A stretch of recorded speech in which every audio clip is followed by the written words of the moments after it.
Yo, yo, what's going on, everybody? Welcome back to another Flesh and Blood stream. Tonight, we're going to be playing some Oscilio. I think I named the stream like Oscilionaire in Training.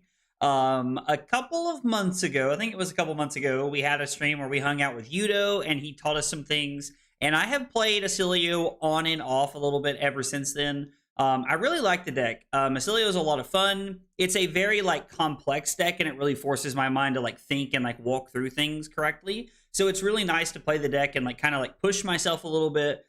The list that I am working on is kind of ever changing. I have named my list Aurorio because I think it's funny. Personally, because we just moved from one lightning hero to another, basically. But I do think Oscilio is a lot more complex than Aurora, and it requires a lot higher of a skill ceiling.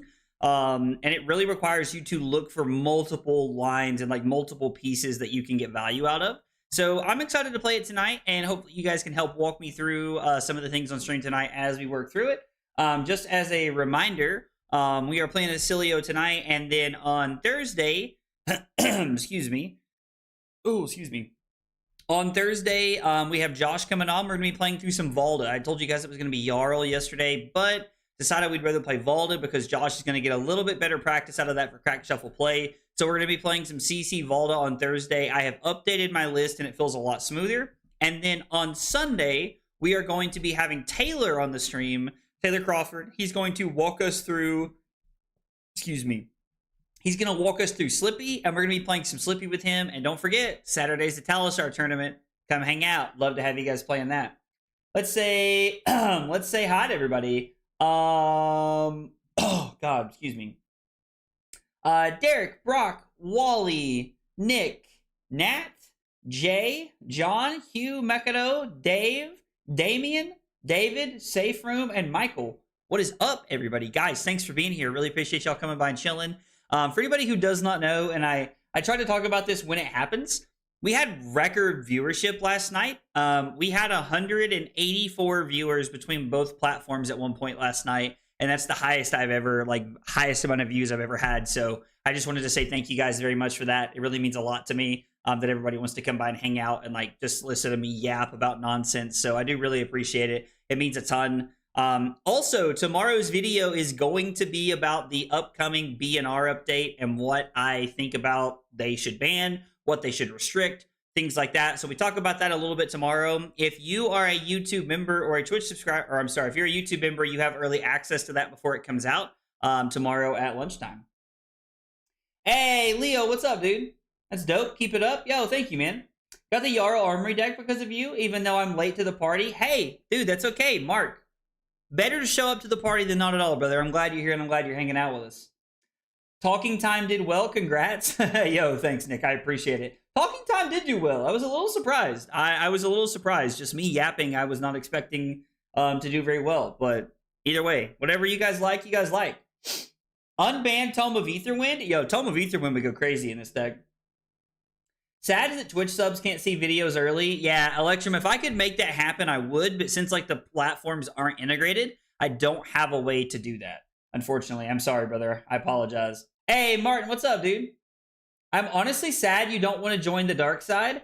I told Taylor he gets an opportunity on Sunday to talk me into why I should be playing Slippy. Because Taylor played Slippy at the Calling. So we'll see what happens. Just a heads up. Aegis Sworn just updated the Talistar config. Down for about 5 minutes. Okay. Pseudo, thank you for letting me know. That means I have 5 minutes to ramble about nonsense. Thanks for letting me know. I appreciate it. It actually doesn't. I tested it in LL. You don't think Tome of Aetherwind's very good in this deck in LL, Dave? A genuine question. People like post-tournament talks. Giving you more insight on matches helps everyone in the future. That's fair. That makes a lot of sense. I've never really considered that, but that does make a lot of sense, Safe Room. Does make a lot of sense. I so wish you would join the Verdance gang. I have Verdance on our list of heroes we're going to be playing.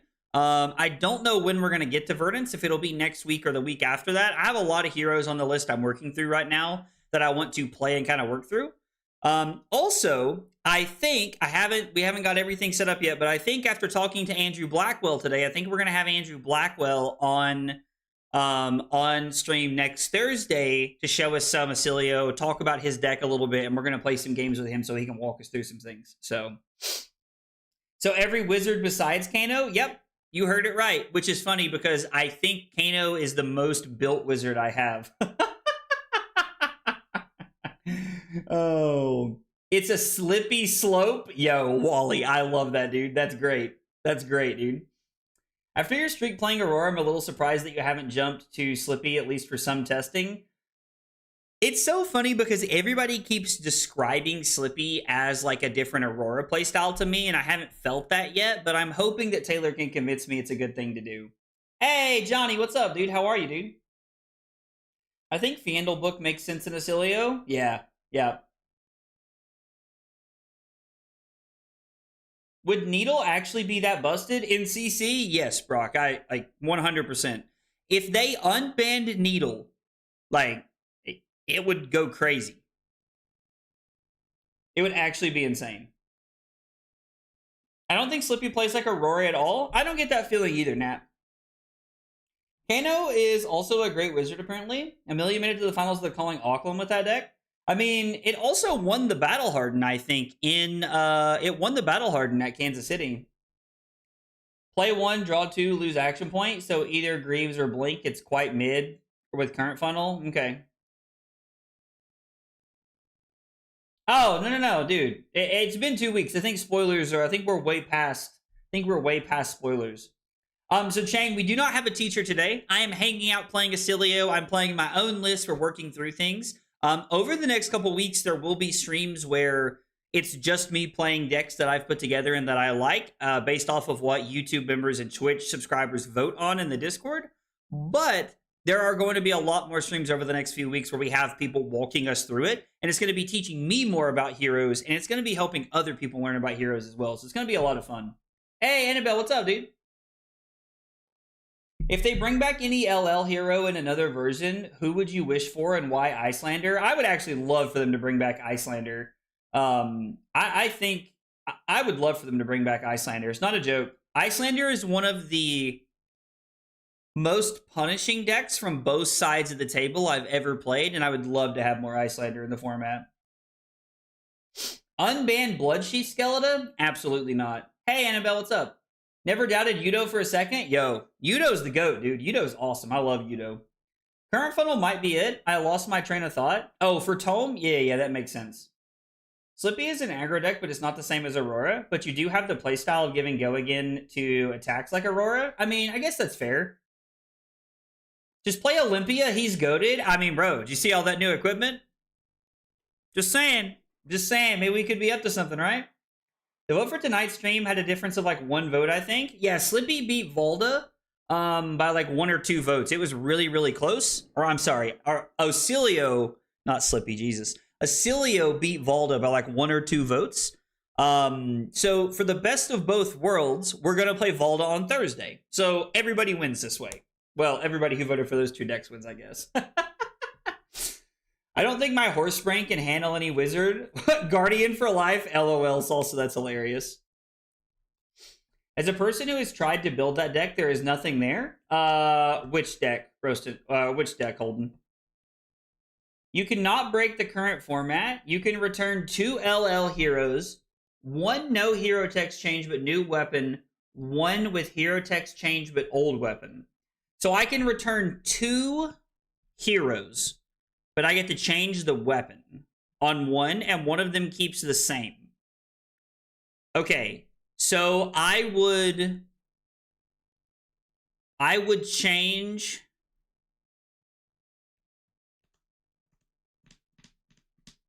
I would bring Briar back. Wait, did Briar or Chain have Rosetta Thorn? Who was Rosetta Thorn? Who's Rosetta Thorn?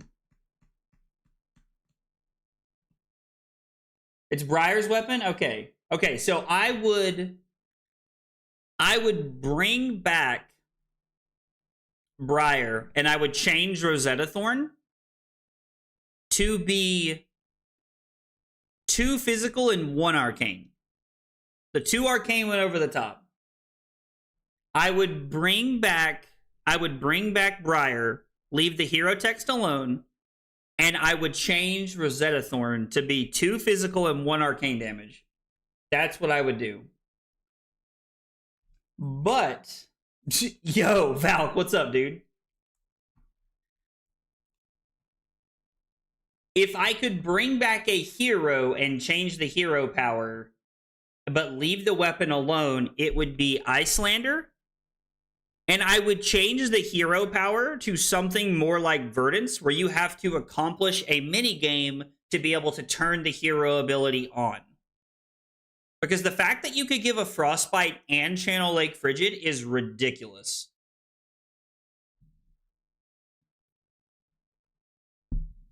No. It'd have to be a Ratted Briar. There's no way I'm bringing that back.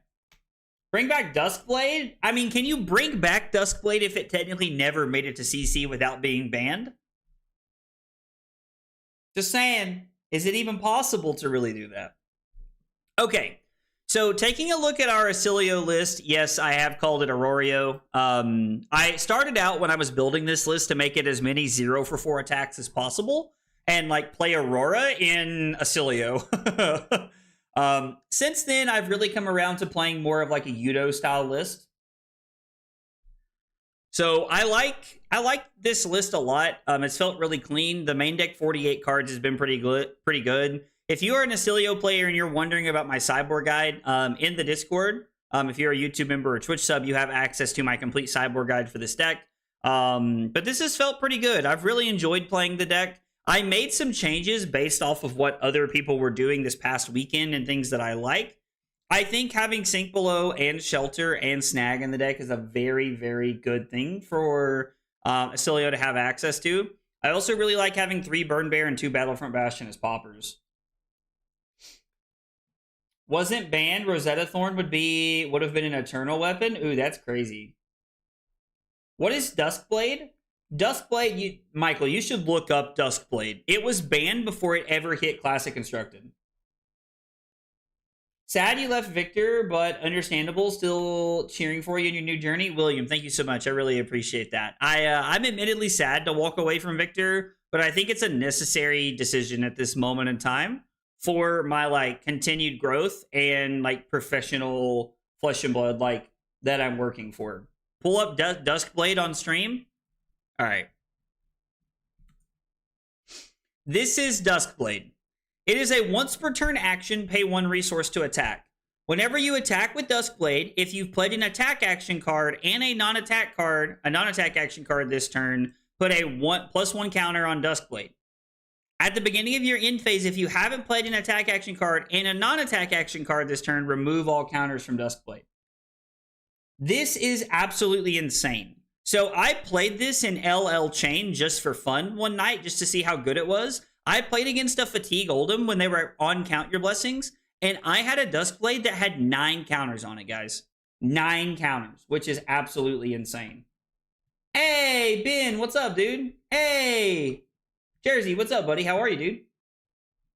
They give Runeblades a lot of cool things. James White gets a lot of grief for giving James White gets a lot of grief for giving Runeblades all of the good cards. But to be fair, like, they're one of the most volatile classes in the game, so they get more powerful things. But this is the list. We're going to see what happens, and we're going to play some games here. Hopefully Talishar is back up. If not, it's just going to be me rambling some more. I want to make sure it's up, because I want to make sure it's up before we jump into a game. They do give Kasai the cool warrior stuff. Yeah, Warmongers was the ultimate Duskblade counter, and it's now a one-of, right? It's now restricted. We're supposed to go first in this matchup, I'm pretty sure. I think this is a Tunic matchup. I have to look and see how we sideboard here. How poetic that I play against Victor. We have to make sure we can beat this. So we do not want Burn Bear or Battlefront Bastion. We do want Eclectic Magnetism. We don't want Fries. We want Glyphs. We want Null Shock. We want Shelter, and we want Sink Below. All right, this is the plan. We could try to like run 63 cards into Victor to try not to get to Fatigued and run Sigil of Solace, but I don't think so. And I think Tunic is correct in this matchup. I don't know, maybe I'm wrong, but I haven't got to watch all of the top 8 yet, but I heard it was really good. I heard it was really, really good.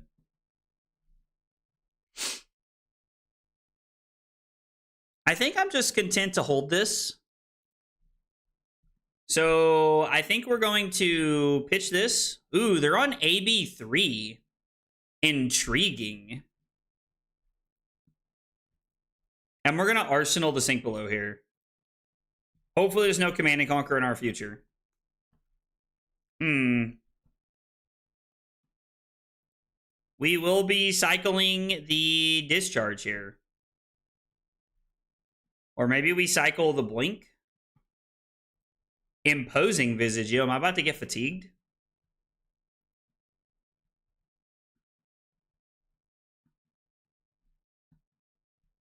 Okay. Well, let's cycle away the Blink, I guess. We're going to try to find an Arcane spell.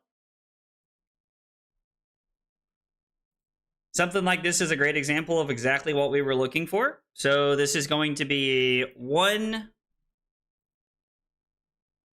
target nothing. I kind of like that they're on like some interesting like build a victor here. This is kind of fun. And then it's going to be shock them, target them, with it on the stack, activate Volzar. We're going to come in for 5. I guess I technically could have pitched another card here. I watched Auckland CC Top 4 just today because I heard that's where the sauce was. I've heard there's been a lot of really, really good games. And to be honest, I haven't got to watch too much of it. I'm trying to like slowly catch up and work my way through stuff. Why did we not filter on our turn? Because the whole hand that we had worked very well. Am I supposed to keep this? I mean, we could try to get back to Sigil of Lightning with it next turn. I don't hate this, I don't think. I think we're okay with just giving this an IP here. I don't know.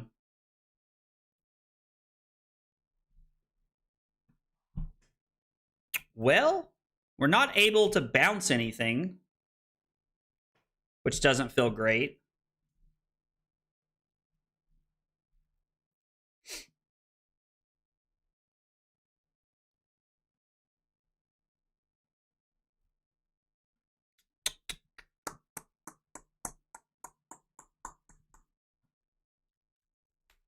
I guess we could have filtered away here before this came in.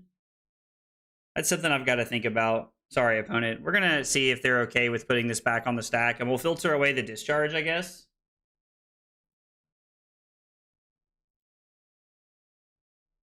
Hilarious.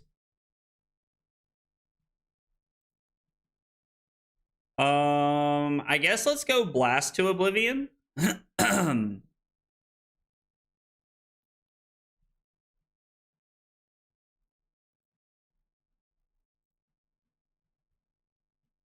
We'll play the Sink Below. We can put this to the bottom and try to find something better here. I mean, I guess this is fine. The Talishar Shuffle. Daily Grind and Victor is a choice of all time. I can't decide if we're supposed to throw Flittering Charge and use Tunic to activate Volzar, or how we should play this turn out. I kind of want to Arsenal the Blast, but this has more go again potential. We're already down a Blast, which scares me a little bit. Like, we don't have the ability to pop anything here. So I think we're just going to go Blast to Oblivion. I think we're going to Arsenal the Flittering Charge here, just because of the potential go again.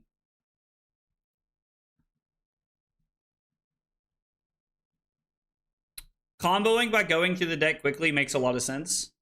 Yo! Pausarino, big dog! Pausarino, big dog! Uh-oh! Yo, really? Interesting.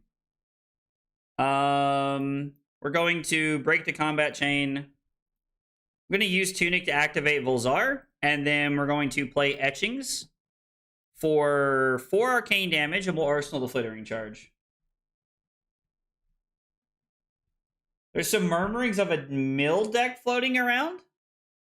Hey, Damien, thanks for coming by, man.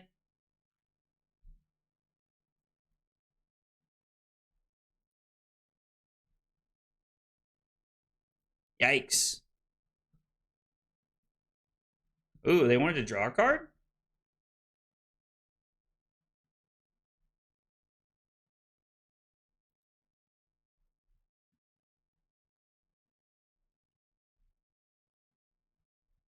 Defends this.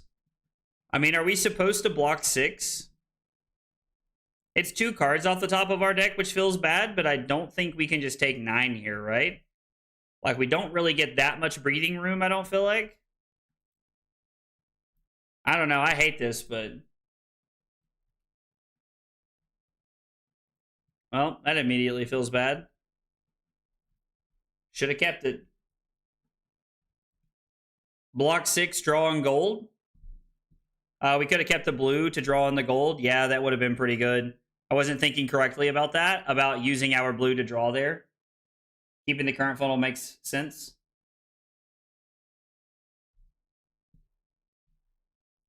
I think just blocking 6 and throwing 5 is fine. Like, maybe there's a world where I'm just supposed to block 9. I think I was supposed to keep the blue. Like, drawing into that instant was great.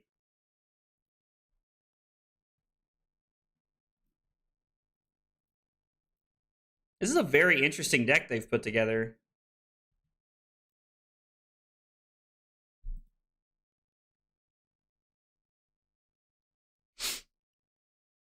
This turn feels pretty good. We need to be able to not block so we can Arsenal the Gone in a flash. I would think Bravo would be better to fatigue, but who knows?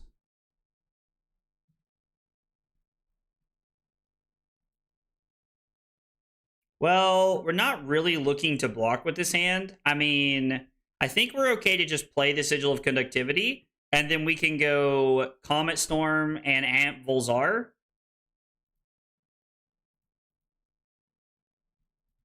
Is fine. I mean, I don't think Leave Dent's a very good card.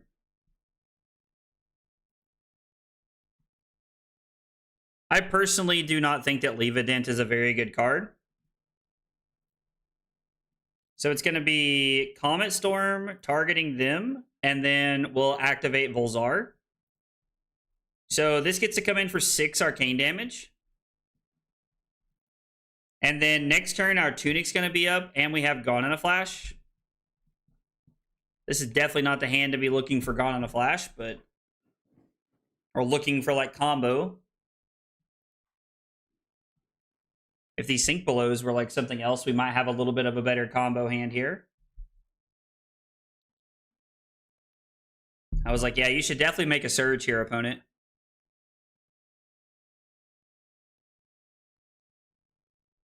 So I think we're going to Sink Below and then put the Flittering Charge on the bottom.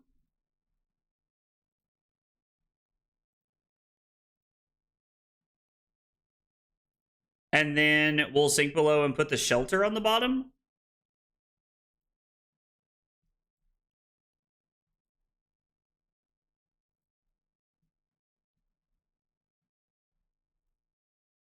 I think we're just supposed to throw Blast here. We could throw the Mind Warp for 2 damage, but I'd rather throw 4, I think. Send Blast and Cry feels a little too accurate. And they're on D-Reacts? I cannot imagine being on Daily Grind and all of these misses. We could have tried to draw off the gold. We'll see what's on top. I keep forgetting I have the gold, to be honest.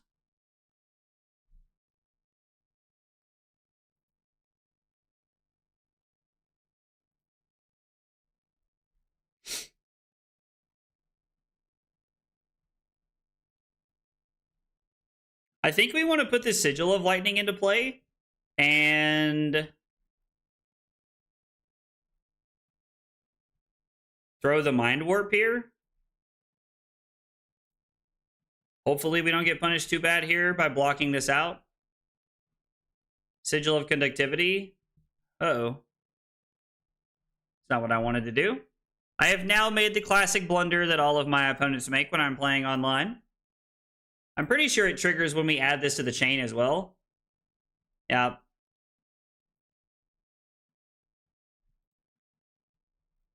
I agree. Trying to play like Mill and Victor is definitely like just trying to like do more than you should be up to, in my opinion. Now it's worth noting that they can very, very easily just like pitch a blue to like shut this down. But we're guaranteed to take a card out of their hand, and it's very possible they have more clash cards in their hand. Like they could have a Test of Iron Grip in their hand. They could have another Test of Strength. There are all these new cards we need to play around a little bit here. So I think just by like waiting this one out, I think is a better play for us. Also, guys, thanks for being here. Thanks for chilling with me on a random Tuesday night while I try to fill out my application to the Oscilionaire Club.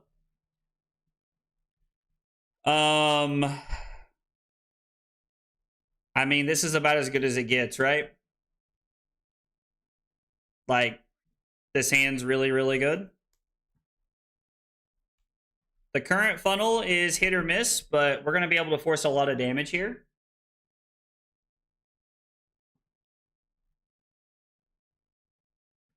So, yeah, I was like, and the best part is, like, we don't even need to use Greaves. Well, now we're probably going to have to, right? So, Spinal Crush for 9. We're not really able to utilize...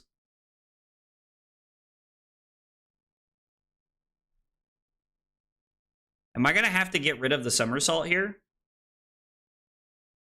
Actually...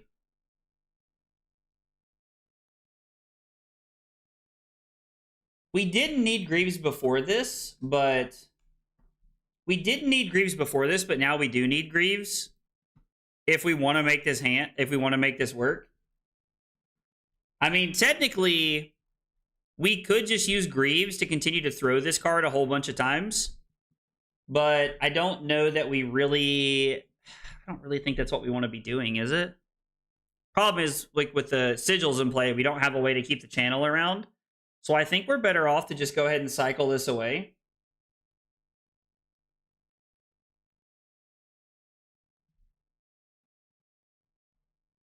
We didn't need the Greaves because we're going to pop Sigil of Lightning, throw Gone in a Flash, bounce it back to our hand with Channel Lightning Valley, play Current Funnel, throw Gone in a Flash, play Sigil of Brilliance to bounce it back to our hand, and then we were going to play Gone in a Flash again. But now that we're not able to gain Go again, we do not have the ability to do this. So I think we're just going to Oscilio away the Channel Lightning Valley here.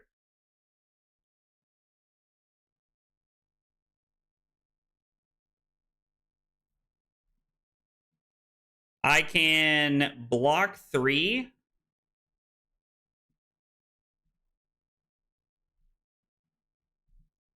You say no blocks but hat?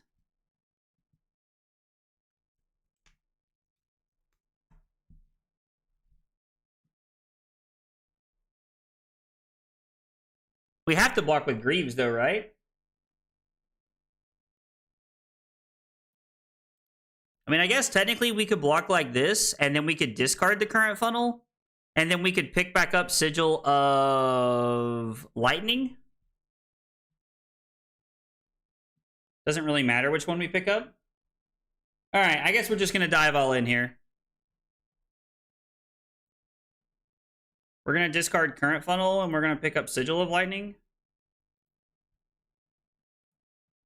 We take 6 to 15. And since we drew into the Consign to Cosmos, I guess we're in a pretty good spot here. I don't think we're supposed to bounce the Brilliance. I think we're going to be able to use Sigil of Lightning and Brilliance for our Ether Bindings of the Third Age next turn, which is a really good play. This is the second Gone in a Flash, if I remember correctly. Yes, this is the second Gone in a Flash. There's only one other one we've seen here. This hand's really, really powerful and does a lot of good things. Then probably let it go this turn. I mean, yeah, we really don't... Well, we have the Sigil of Lightning. We should Arsenal it, right? There's no reason not to. Like, we have the Sigil of Lightning, so we should just Arsenal it this turn.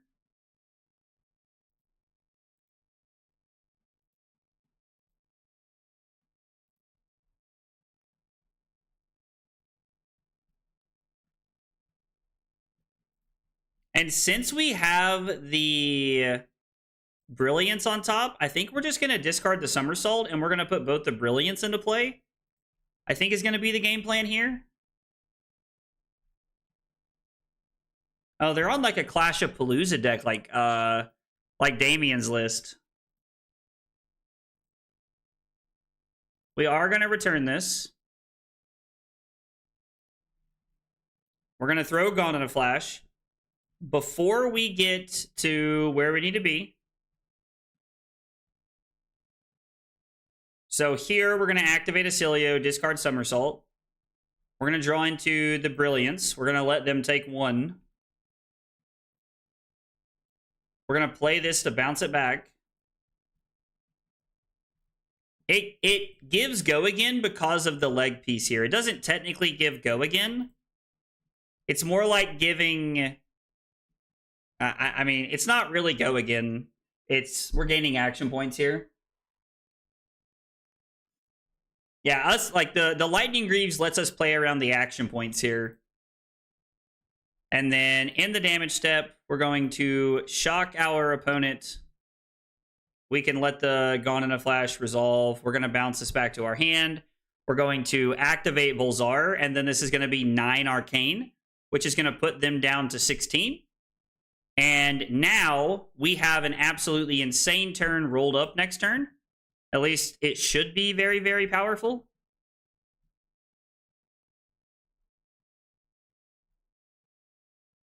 I have to make sure I understand this hand. I think we're just going to go to our turn. It's going to be play Blast, bounce the Sigil, Somersault it back, and then we have the ability to like end on the Comet Storm and Shock. Why would you have let Gone in a Flash go? Oh, you're saying you would have thrown it for 4 more points of damage there? I guess that's fair. It does not matter what order we do this in. We have the Comet Storm and Shock. I mean, I guess putting them down 4 more extra points is relevant. In my head, I was thinking I wanted to guarantee that we have a card. Oh my god. Oh my god. We think they have a compliance in Arsenal? I mean, that's fair. We can meld on the Shock then and load up.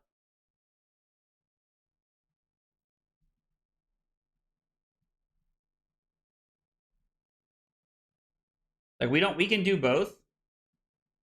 So here, we get to play Blast with Go Again. We're going to Somersault this Blast. We're going to pick this back up. God, when you get the space to do the things, it's just insane.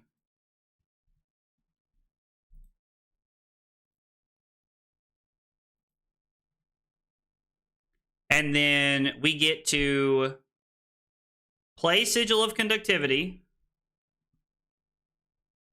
Actually, no, I'm sorry. That's wrong. We're supposed to play Gone in a Flash, play Sigil. No, because this won't have Go Again. No, I do think this is right, actually. I think this is correct. Because we're supposed to play Blast when we have the embodiment. In my head, I'm thinking of the Lightning Greaves combo turn where we don't need that Go Again. And then from here... Oh, no. Shit.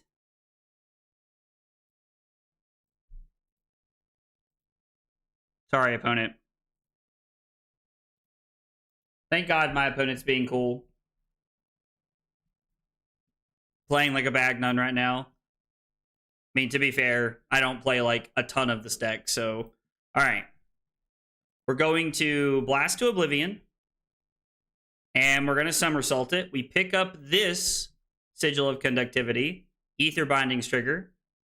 We play Blast to... Or we Somersault our Blast to Oblivion, which is really powerful. We get this back in our hand. We get to play the Sigil of Conductivity. We get to play Blast to Oblivion. We're going to play the other Sigil of Conductivity. We pick up this Sigil of Conductivity.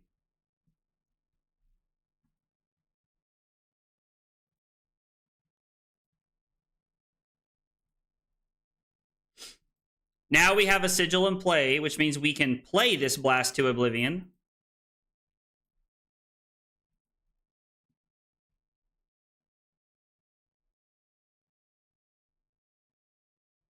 Okay, Test of Strength is fine. We actually win the Test of Strength, which is hilarious. And then we win it again? Wow, that's actually wild. We're going to pitch one of these to the Comet Storm. I mean, we're going to pitch one of the sigils. It's kind of 6 in one, a half dozen in the other, I feel like. So now that we've done this, we get to go Gone in a Flash.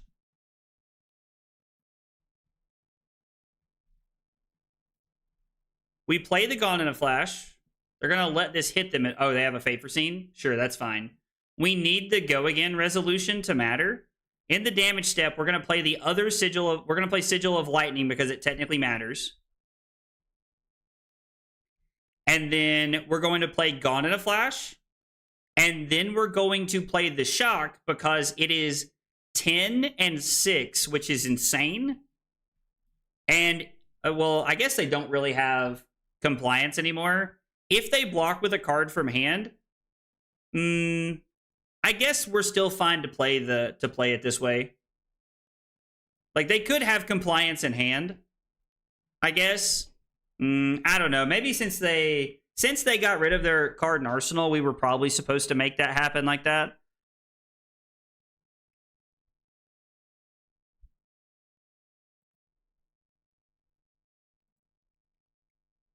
And then in the damage step, we're going to shock our opponent. We're going to activate Volzar. I think this might be...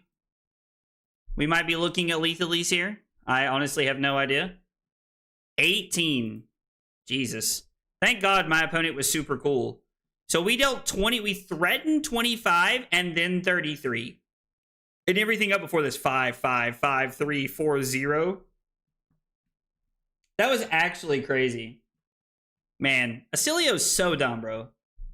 Like, Oscilio can do some of the most insane stuff in the world. Now, to be fair, every time I've talked to Yudo about this matchup, he says it's basically free because they have to run you over, which makes a lot of sense. Like, they have to, like, Victor has to be the super aggressor in this matchup. So we played Victor. We went first. We did get the win. Was able to block early and hit a big combo into a bigger combo on turns 8 and 9. Op was on a mill plan.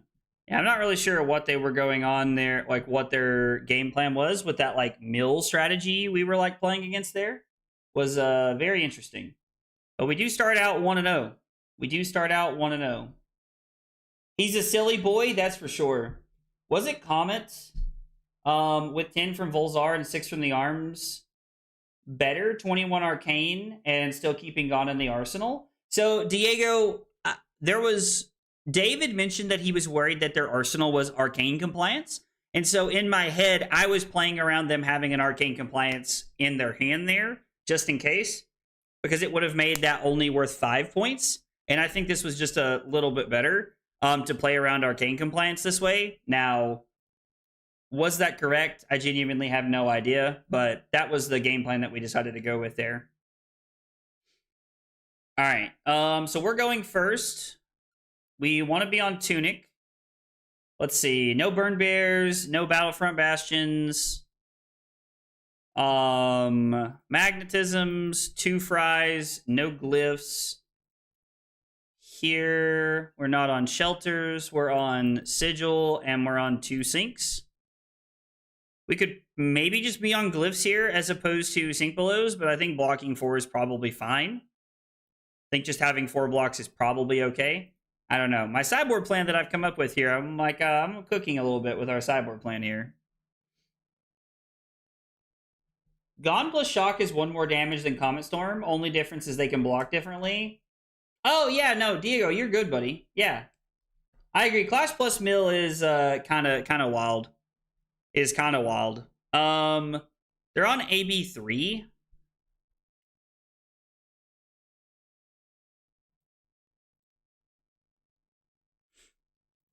We're gonna activate Volzar and put Sigil of Conductivity into play, and then we're gonna Arsenal Mind Warp.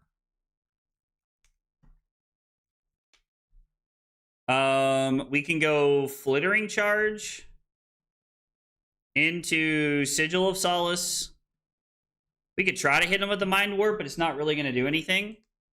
Oh, they're on AB2. They have Dynamo. My bad. I misread that. Thank you. Thank you, thank you, thank you. Don't know what I would do without you guys.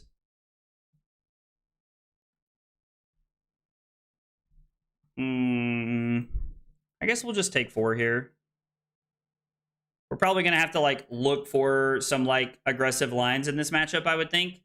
Maybe we treat this like Victor, where we just want to block a little bit. Although it's a lot worse because a lot of our cards only block for, like, 1. I don't know. Yeah, that feels pretty bad. Us being able to gain 3 life is pretty good here.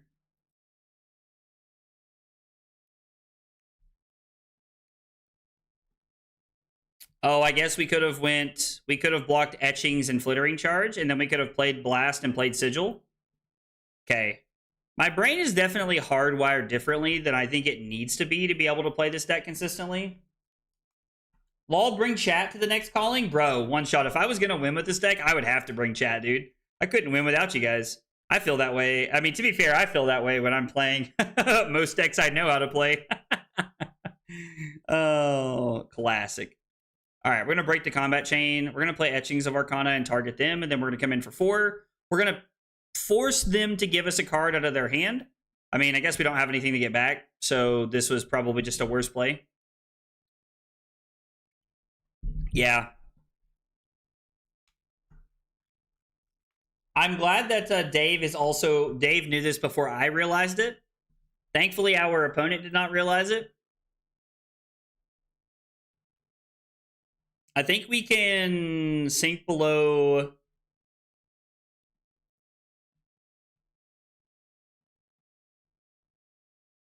Actually, this hand's insane, right?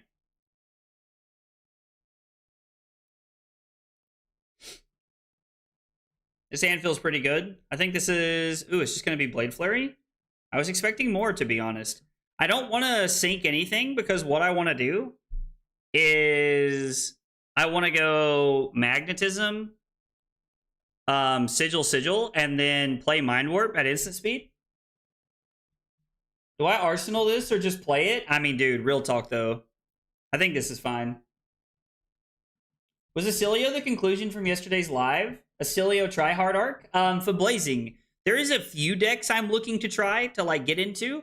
Oscilio is on the list of heroes that I'm looking to play as I move forward.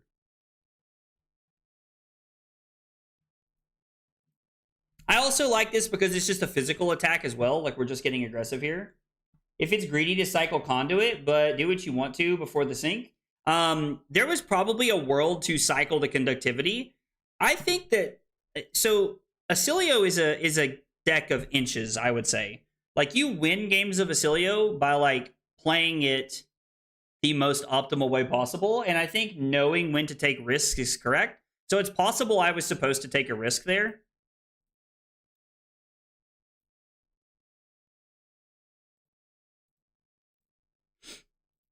This comes in for 5, which means they cannot stop it.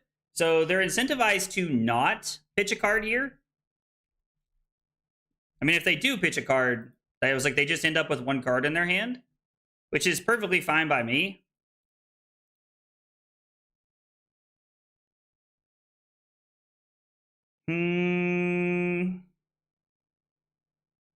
This hand seems pretty good. I like this hand quite a bit. Yeah, so especially it worked out better that way because of what Dave's talking about, because we had 2 options. We were able to, our opponent said they're thinking, we had the option of activating Oscilio and then sinking to try to find something better. Yo, Master G, what's up, dude? This hand's really good. So,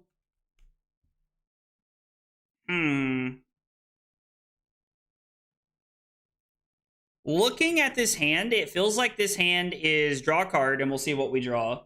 So we can go Fry,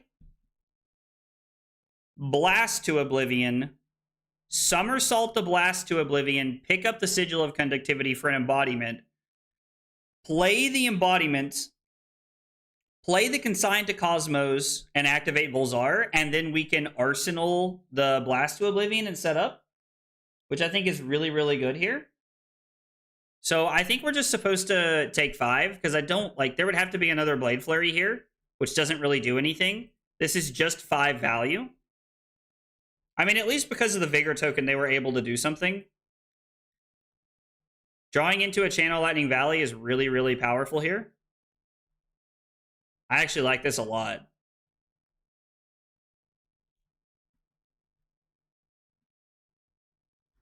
I mean, we're just going to use it as an extra draw, basically.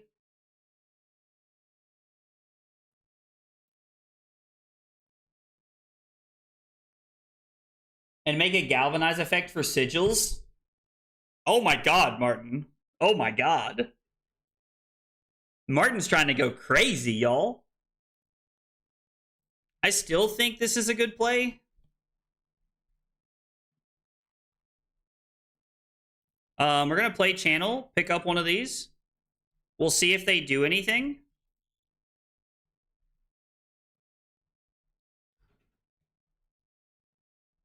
Are we supposed to save the Somersault for next turn?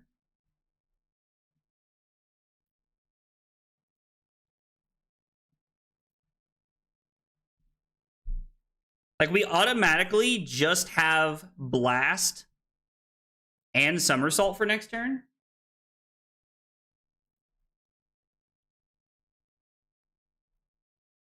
I mean, it feels pretty good to me. I think we're supposed to save it. Hey, what's up, Binky? Had the pleasure of meeting you in Singapore and talk about our Victor deck. Thanks for the content. Keep it up, man. Dude, thank you so much, man. I really appreciate the kind words, Binky. That means a lot. Thank you. I think we're going to Arsenal the Somersault here. Like, there are Command and Conquerors in their deck, so I think having the instant is probably fine. This hand, like, goes hard. I mean, we're probably going to cycle the Blink. The Blink doesn't really... Does the Blink do anything for us? Not really, right? Because we have the ability to just, like, continue to have embodiments here. So we're probably supposed to, like, cycle the Blink, I think. Are you planning to attend Battle-Hardened Guadalajara? I am not, Diego, unfortunately. I think the rest of the year is going to be ProQuests. And Philadelphia, for me, is what I'm looking at.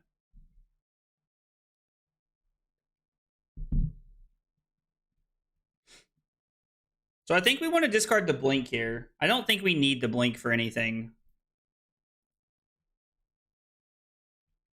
I mean, Somersault's insane. We might honestly just be in a situation where we are... Like, I think we're just taking 5 here. We're probably just going to take a bunch of damage to get aggressive. It's like we're probably going to take like closer to like 15 or 18 here. And then we're just going to try to get super aggressive here. If we can find a Gone in a Flash, we can really make something happen here.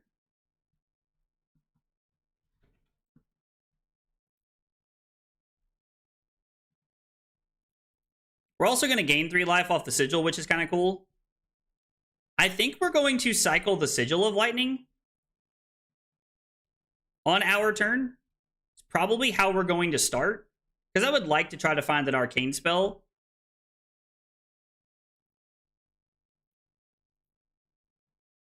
It's not exactly where we wanted to be.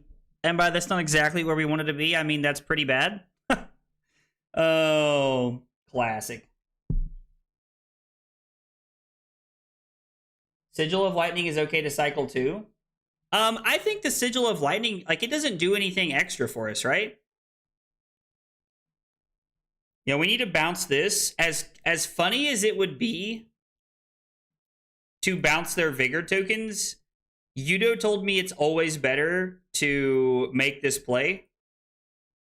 And so because we have 2, we're now able to play this Blast with Go again. And then we're able to play this somersault.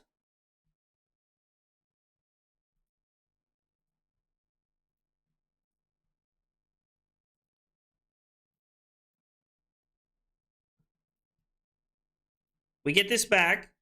We're going to go Sigil of Conductivity. God, that scared the living shit out of me, guys. Y'all have no idea how much that scared me right now. Yo, let's go. Billy with 19 months of big support. So about those Olympia buffs, am I right? Yo, Billy cracking me up. Dude, Billy, thank you so much, man. I appreciate the 19 months of big support, brother. It means a lot. I hate I'm not seeing you on Friday nights anymore, man. I hate I'm not seeing you on Friday nights anymore, brother. But I hope your move and hope your new job and everything's going well, man. I hope it's all been going well for you.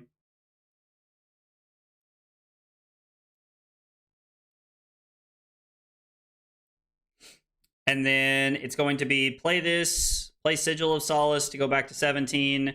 We will sadly be closing the combat chain. And then we're just going to Arsenal, Sink Below, and pass.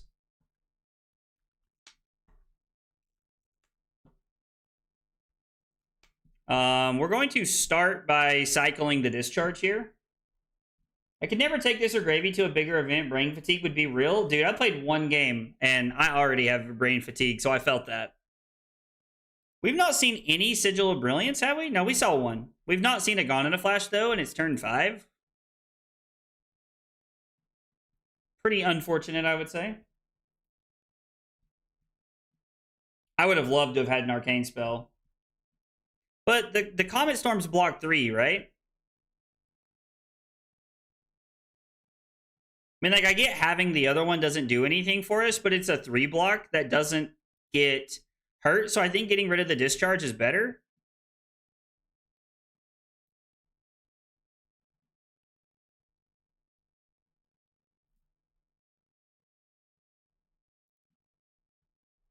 I think I'm pretty comfortable just giving up this in the Sink Below and then putting one of the Comet Storm shocks on the bottom.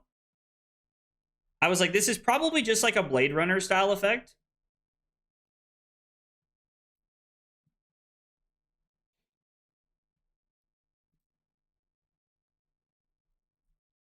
I mean, we could block with Etchings here. Wait, is Etchings better? What if we said no blocks? I think this is no blocks, actually. I have to process this for a second. So I'm trying my best to not look at chat. I'm trying my best to like actually think for myself when I play this deck. So I'm seeing attack with magnetism, play the shock side of things, no amp, and then it's going to be play Etchings. We're going to break the combat chain. We're going to activate Volzar and Etchings for 5. That doesn't feel good enough to me.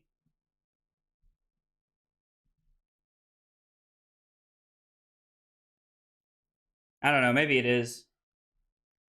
I'm quite heavily backseat Spark. Like, dude, that's okay, Dave. That's okay.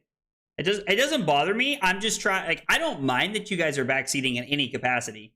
Like, I appreciate you guys doing that because it helps me when I'm trying to learn things. But I am definitely at a point where I'm trying to like learn things for myself, and so it's not always like the easiest thing.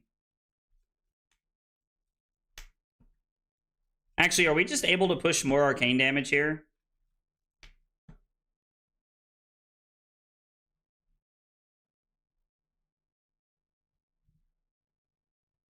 I played 7 rounds as a skirmish on Sunday and could have carried my brain out of the store in a water bottle.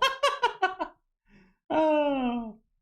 Lately, I'm playing Oscilio. I just go all gas and no D-reacts. I just hate missing and drawing D-reacts when I'm ready to turn it up to full blast. I mean, I get that.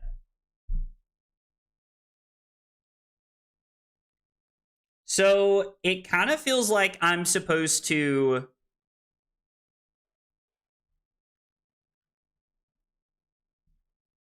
I can't decide if it is better to send Etchings for 4 and then play the Comet Storm, or if I'm supposed to play the Shock and then activate Volzar and play Etchings. This is blocking it no matter what, so I think we're just supposed to do this. and then force them to make a decision here and now? Okay.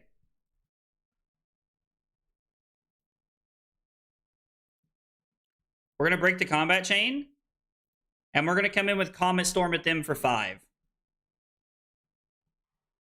We're now also at a point where if we ever draw a Gone in a Flash, we're pretty much just ready to pop off at will.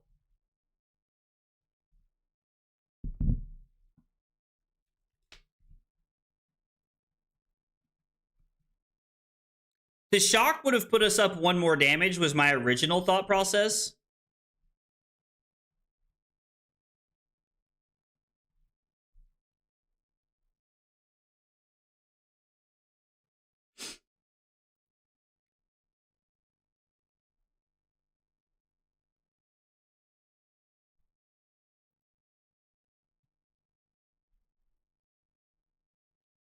So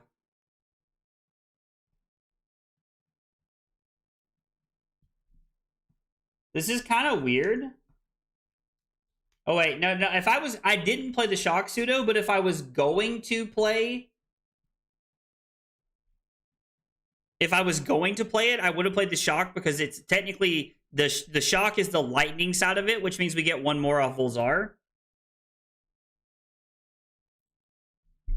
So we have the option here.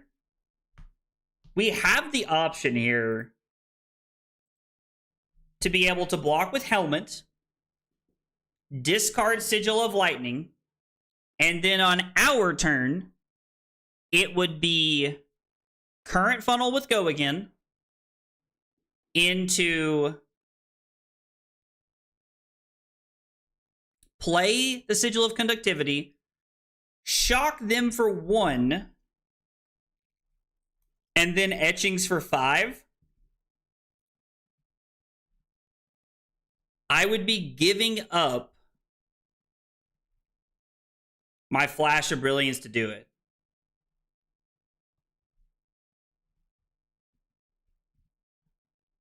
It's definitely not very close to Aurora. I don't know who told you that, Matt, but it's very, very different. Very, very different. I don't think it's favored into Ira. No, I don't think so. I could shock myself for an embodiment instead of using my headpiece. It's very possible. I didn't consider this is any target, right? I actually don't hate that. Hey, what's up, Drew?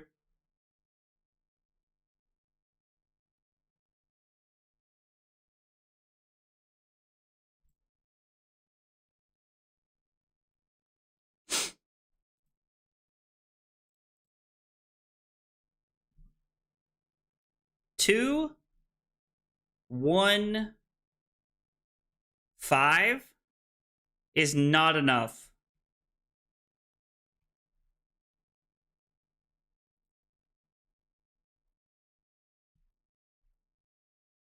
We just have to wait for something better, right?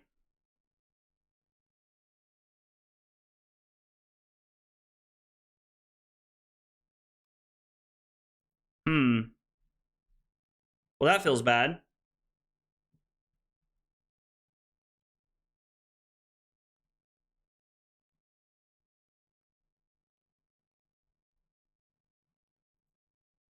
mean, I guess this blocks so we can add it to the chain. Man.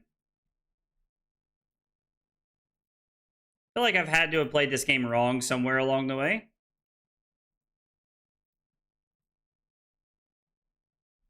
They have to give me at least, like, a red here to be able to stop me from getting something back. Pitching Riches is not bad.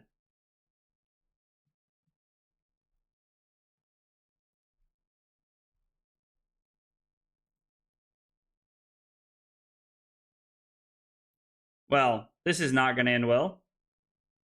So their next thing's coming in for 9.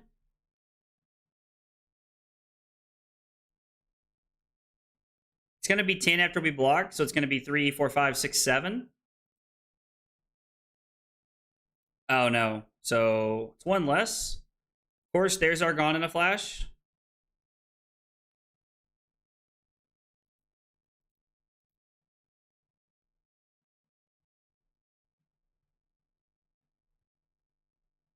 I don't think we ever get a hand to keep Gone in a Flash from here ever again. Like, I don't think it's possible for us. Hey, Larry, what's up, buddy?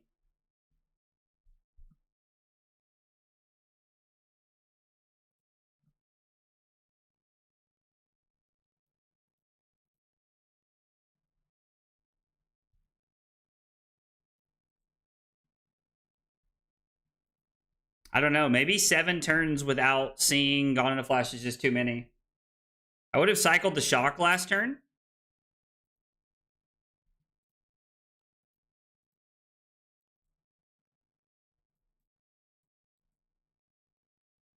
Cycled the Shock last turn. You talking about the consign to Cosmos and Shock? I mean, from here, we're hoping to, like, kill them at instant speed, which I don't think is even possible.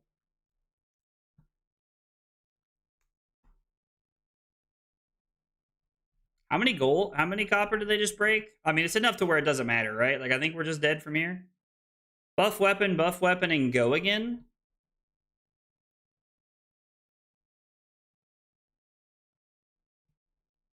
Yeah, this is going to be really hard to do this. Not sinking the second conduit, but the whole game changes from there, so it's hard to say. Trying to get into more Guardians. I only play Jarl and Volda. Yeah, Volda and Victor are a lot of fun. I think Victor's in a really bad spot in the metagame right now, but I do think that Volda has a really decent shot at being good. I think we're supposed to cycle the Channel Lightning Valley, put the Sigil into play on our turn, and then just hope for like some kind of like crazy hand. We'll block 5 here. And then we can cycle away the Channel Lightning Valley here. I'm probably supposed to cycle first, to be honest. Because by cycling first, I'm giving myself an opportunity to draw better. Or like to like get more information, which is probably just correct.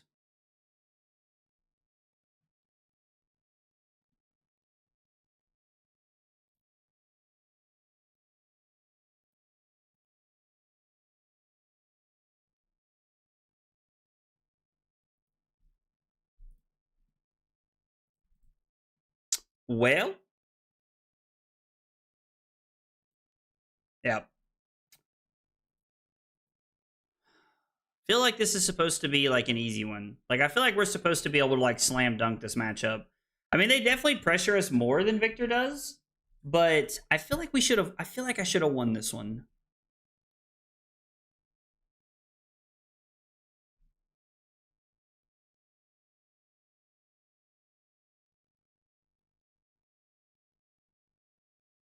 I have to go back and watch this one.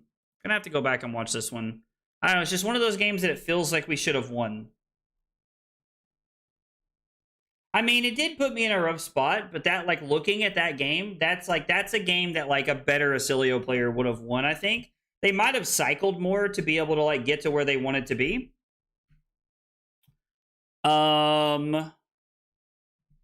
Didn't see Gone in a Flash until turn 7. Should have cycled more to see more of the deck. Rewatch game for mistakes. Yeah, that's a good one to go back and watch later and like see what I could have fixed there. Because I just feel like there's like multiple things that could have like went better for me that game if I had like, I don't know, been more in practice with the deck. Or Kasai is going to be very scary after she gets her new card. I agree. Just sent this to Yudo. He'll let you know where you went wrong. Thank you, Martin. I appreciate that. Yudo's pretty good about like catching my mistakes and telling me like what I did wrong and things like that. So that's always good. I don't even know if I have a Vincent matchup. I do have a Vincent matchup. All right. No Burn Bears, no Battlefront Bastions. We do not want Magnetisms. We are on 2 Fries. We're not on Glyphs. We are on Null Shocks. We're on Shelters, Sigils, and we're on Sync Belows.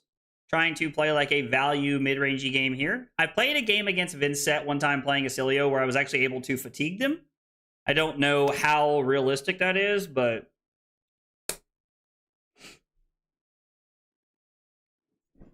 I can play Sigil of Conductivity, play Blast to Oblivion, and then I can play Sigil of Brilliance to bounce the Sigil of Conductivity, play Sigil of Conductivity again, and then Arsenal the Discharge. We're giving them a potential opportunity to set up here. They have what, AB4? We're giving them an opportunity to set up here, but I think this is okay. I think this is a very good starting hand, and it allows us to do our thing very well. See it from your perspective. Thank you for the game. Dude, Benjamin, I really enjoyed the game. You played that game very well. I feel like I made a lot of mistakes along the way, but you played that game very well. Very well, and you put me in a tough spot at the very end of the game where I was trying to like find a way out there. So thanks for the game, man. I appreciate it. Vincent can go crazy from time to time. You right about that. Vincent can go crazy. I'm also skeptical on arsenaling this Discharge because Discharge is very hit or miss on some hands.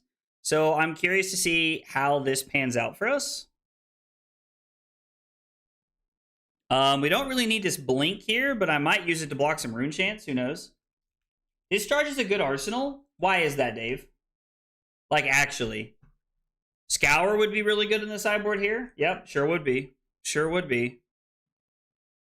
Yeah, why would that be good? Like, that's just me being curious. Yo! Pause. We're gonna go ahead and cycle the Blink. And I think we're gonna let the Rune Chants hit. We're gonna hope to find an attack off the top of the deck. We might just have to take everything here. I mean, we literally... I guess I could give Consign to Cosmos. We will skip all the Rune Chants. I'd have to give up every piece of equipment I have to block this. This is not looking good. I mean, I guess we could discard...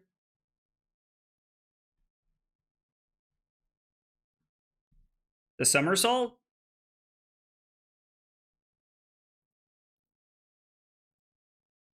Feels incorrect, but picking up the Brilliance could be pretty good.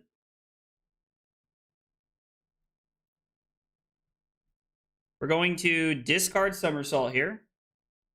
We're going to pick up Sigil of Brilliance. Draw into a Flittering Charge. Okay. Sure. And then, yeah, I hate this, but we're going to do it. Most often it's +3, and most hands will have an attack. With Gone in a Flash, it's the highest value instance. That's fair. If you or Chad don't mind sharing your opinion, my LGS is mostly Gravy, Syndra, Mario, Dio. What would you consider, Victor, Rivalda? I would say that Victor has a good matchup into Syndra, Mario, and Dio, but Gravy Bones is going to be tough. So you could probably tech your deck to try and beat up on things with Victor. But I think Volda, you're going to have a more fun time with Volda.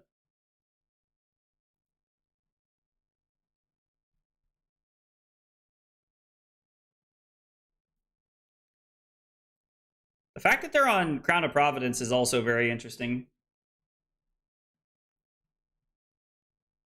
If the chance hit, don't worry about the rest, in my opinion. Okay. We're going to play Channel Lightning Valley. Hope there's no D-React from them. Got pretty lucky there.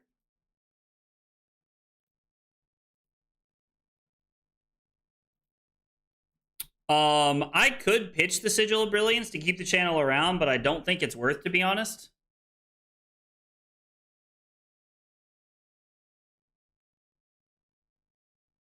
Yeah, the Mauvrian Skies is what scared me about that hand. The Mauvrian Skies is what scared me about that hand. I think we're just going to run out the Brilliance here.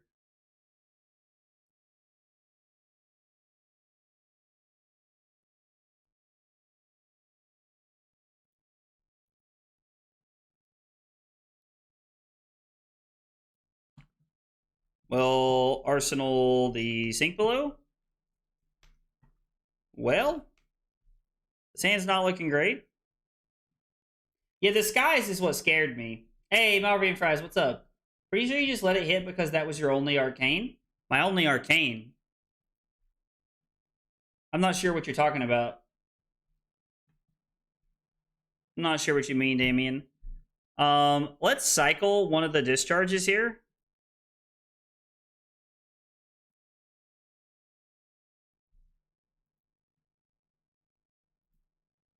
We're just going to skip all the rune chants. I mean, we can give Yellow Blast here and the Sink Below.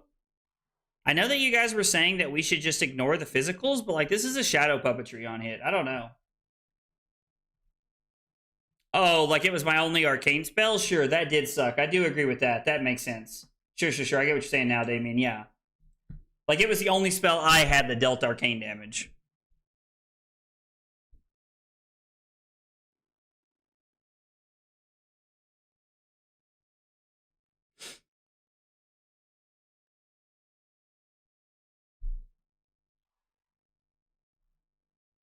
So I think blocking the shock was maybe fine. I mean, we had to block the Mavrian Skies. Like, it was literally on hit, lose 3 more life. I'm just going to play the Sink Below and put the Yellow Blast on the bottom, I think.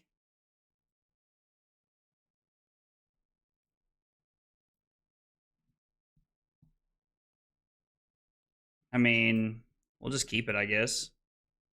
Seems fine.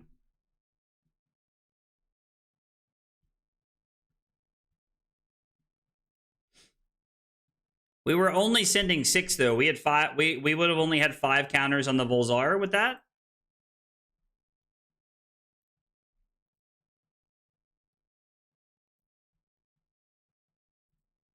I'm not giving up Sink Below on something like this. It feels bad.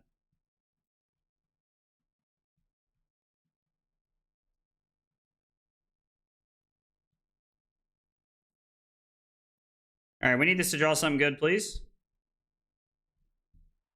That was not what I had in mind. There is nothing good from this hand. Like, we're just going to throw 7.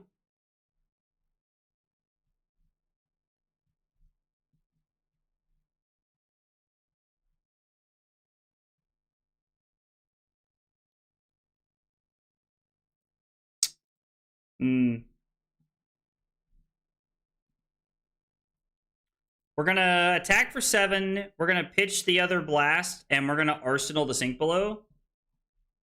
I wonder... Yeah, I'm supposed to pitch the blast, I think.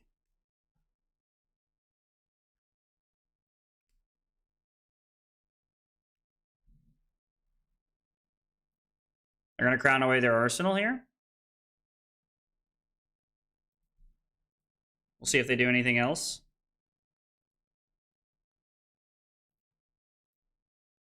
We're just going to let this happen, and we're just going to arsenal. The Mighty Word's probably not good enough, but it does block 3 if we need it to. Plus, Blast is not really doing anything next turn, so...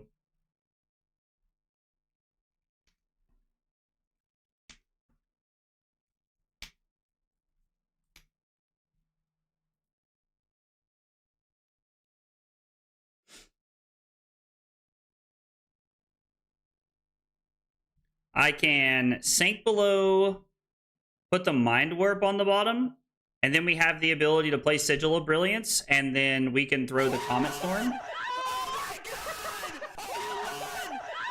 Yo, what's up, Drew?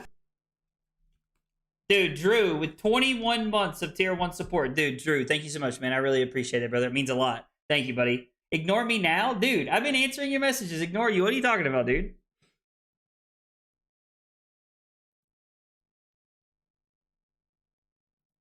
Yeah, I think we're just going to take this. Take the rune chance anyway. Fall down to 22.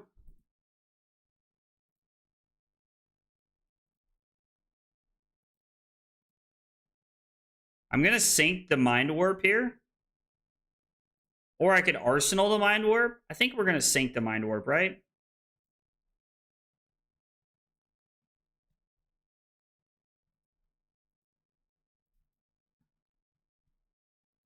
Yep. Go to 19. This is fine. I think this is fine. If they want to activate Creepers here, they can.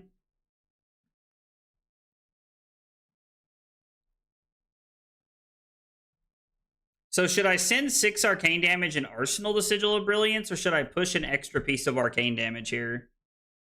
I mean, I assume more damage is just always better in this situation.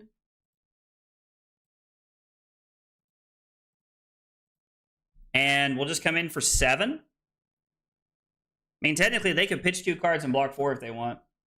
Testing's good. I mean, we're 1-1. We beat a... Let's see. We beat a Victor, and we lost to a Kasai. I wrote down Oscilio for some reason. Vincent, we are going first.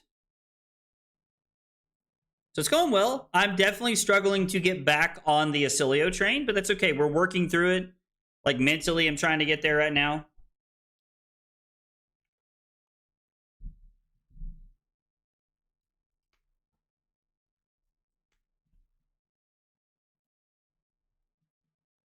Well, we're just going to block 6 on this, right?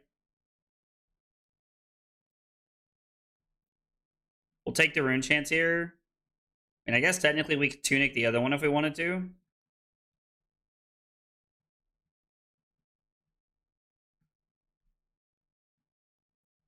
I just feel like we want to be sitting on the Tunic counter as long as we can.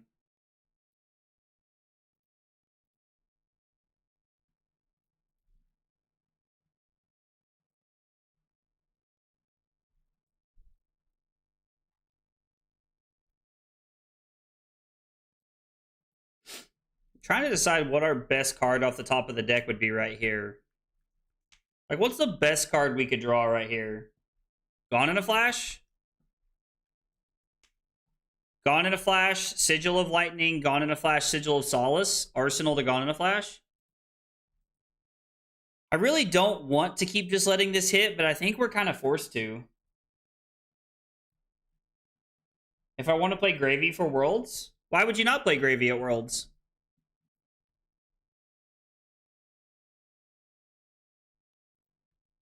You've been really enjoying the deck, right? I don't feel like Brilliance would be that good of a draw, to be honest.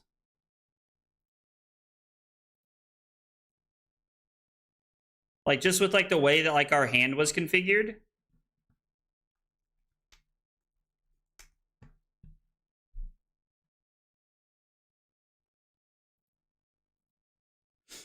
It's funny because this is, like, a mini combo turn.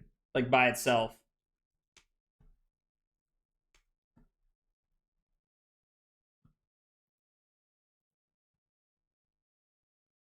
And I'm just sitting here thinking, should I play... Like, should I play the current funnel and then throw the Gone in a Flash? If we had another instant, I would for sure. I think we're just supposed to play this and then Arsenal Gone in a Flash. I mean, we've seen one Widespread Destruction already.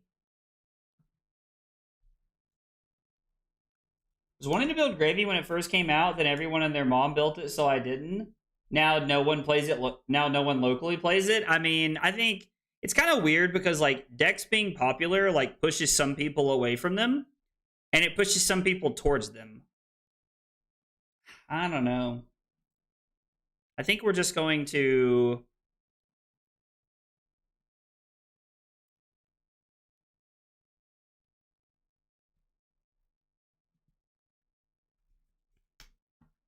So we can cycle the Comet Storm and Shock.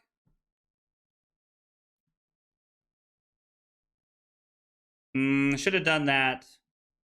Should have cycled first. I guess we'll go ahead and take this Rune Chant we already have.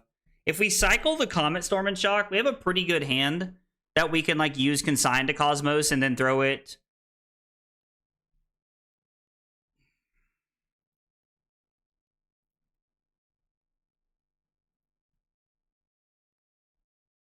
Blast to Oblivion is honestly not that good.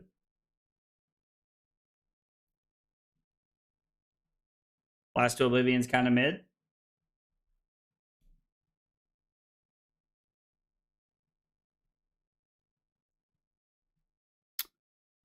I mean, we have a pretty decent hand here, right? I would have waited to cycle to see if there's a succumb. See, that's not even something I was considering in my brain. Because now if we get hit by succumb to temptation, it's going to feel really bad. I'm hoping they make a mistake and take the blast to oblivion. But I doubt they will.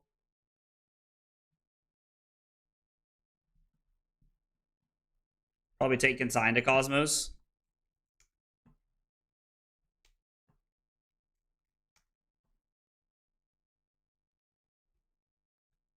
Sand is not very good. I feel like our hands are not coming together very well tonight. Hey, pal, what's up, dude?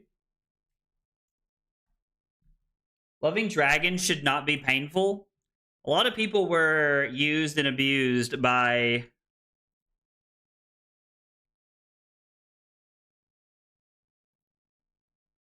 A lot of people were used and abused by Dromai back in the day, so... So I'm going to lose a life. I've lost life, so they're going to get a rune chant here.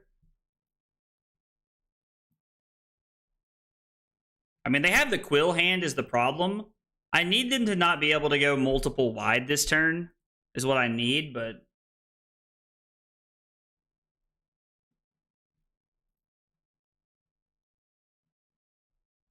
Wait, what? I could have sent this back to their hand? How does that... I mean, I know I could have somersaulted it, but how does that stop them from getting what they want out of it? I guess that's what I don't understand.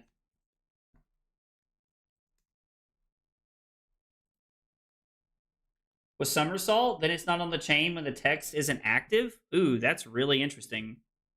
This is 6 and 4s, so this is 10.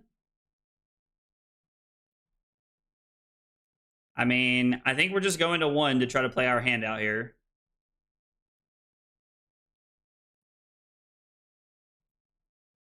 Much as I hate to, I think we have to.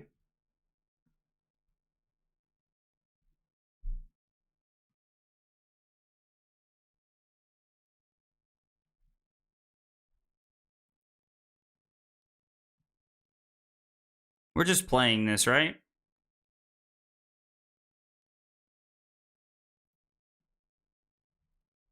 Like, I'm not going to let them take this. I'm going to force them to take something else. So now we'll go to 4 succumb hits.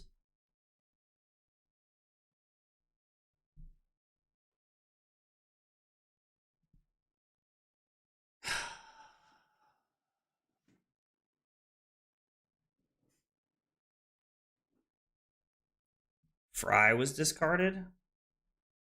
They're going to throw the flail. We're going to cycle the channel and hopefully find something to block it.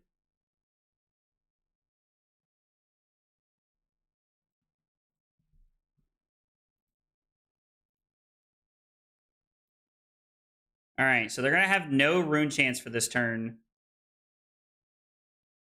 There's no setup, but we are at 4 is the problem. We're going to throw 4, bounce it back with the sigil, and we'll be good. Succumb is insane, I agree.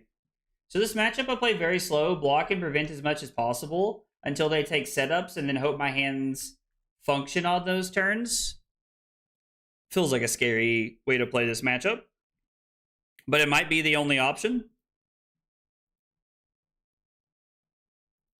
We could very potentially get hit by a Cole right here.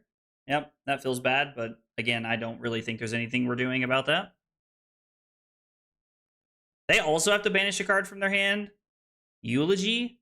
Eulogy can be blocked by 2 cards and using Tunic here. Well, that would imply we have 2 cards to block with. We're going to start by cycling the Null Shock.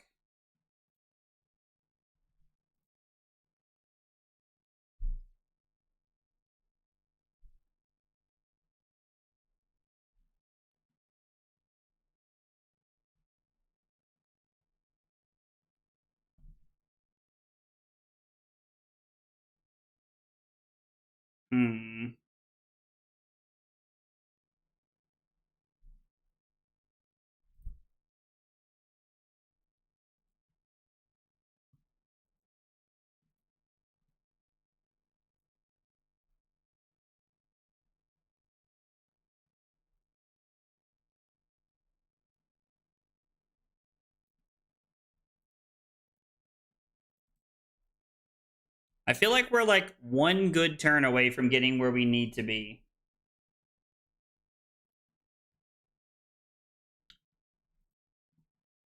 They let the sigil resolve, right? So we didn't really have that option, unfortunately.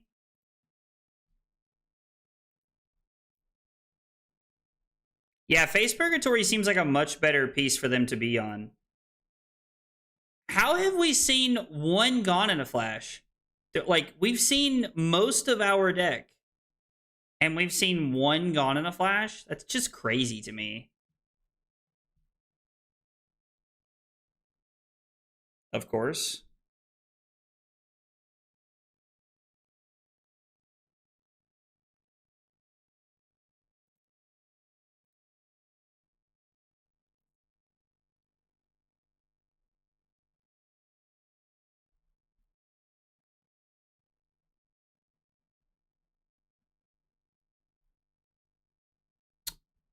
So,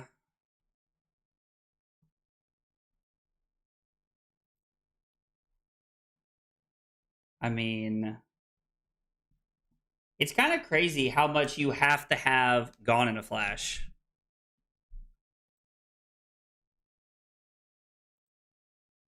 I think we're going to take the rune chance.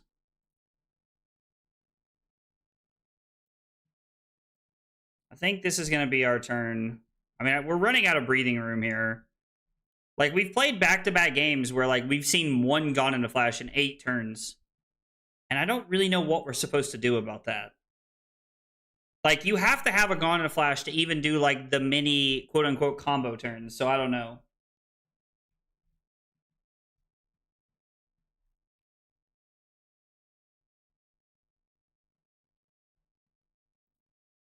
We're just going to go ahead and play the Sigil of Solace. If they do not have something to Creepers in, I actually don't want to give this to them. I don't know. Maybe that's crazy. Know what card to name with Censor at Null Time Zone? I mean, yeah, for sure. You should probably just always name Gone in a Flash, right?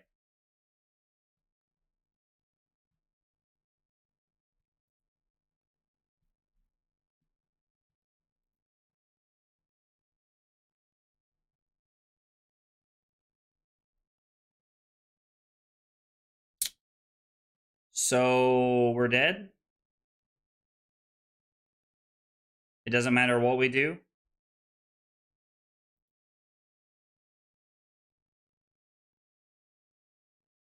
Cole resolves. We banish this. Take 2, go to 2, block 3. Yeah, I don't know. I'm going to be honest, guys. I'm just not good enough to win with this deck when we don't see a Gone in a Flash in the first 8 turns of the game. Like, I just there's not enough knowledge for me about like this deck. And I'm all about trying to improve that knowledge and get there. Like, that's one of the things we're hoping to achieve by playing Oscilio. But I feel like to even do the mini combos, you have to have Gone in a Flash. And not seeing one, there was 16 cards in our deck. We'd pitched like probably only like 1 or 2 that game. But still, though, like, we had seen, like, what? There's 15 cards left out of 60, so we'd seen 75% of our deck. I don't know. That just feels like some pretty bad variance.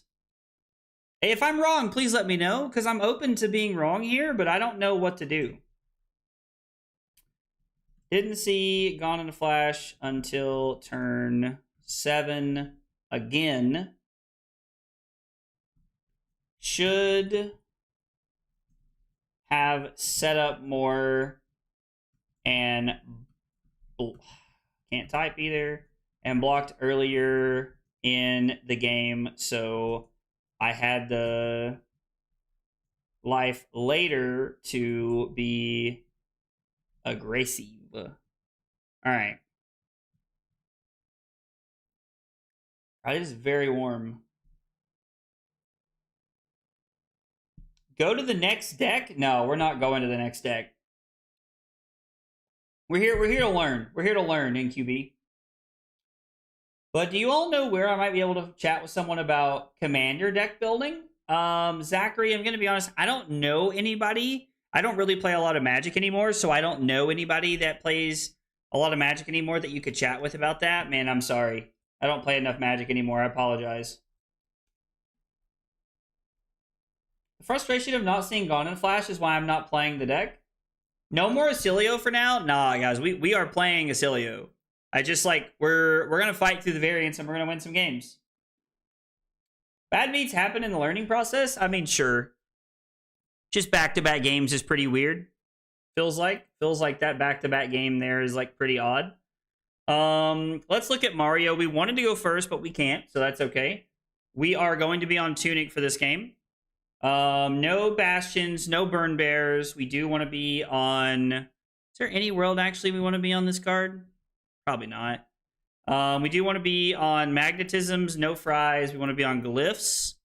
We want to be on Shelters. We want to be on Sigils. We want to be on Sink Belows. And we're going to cut our 3 current funnels. And I wonder if Snag's good in this matchup too.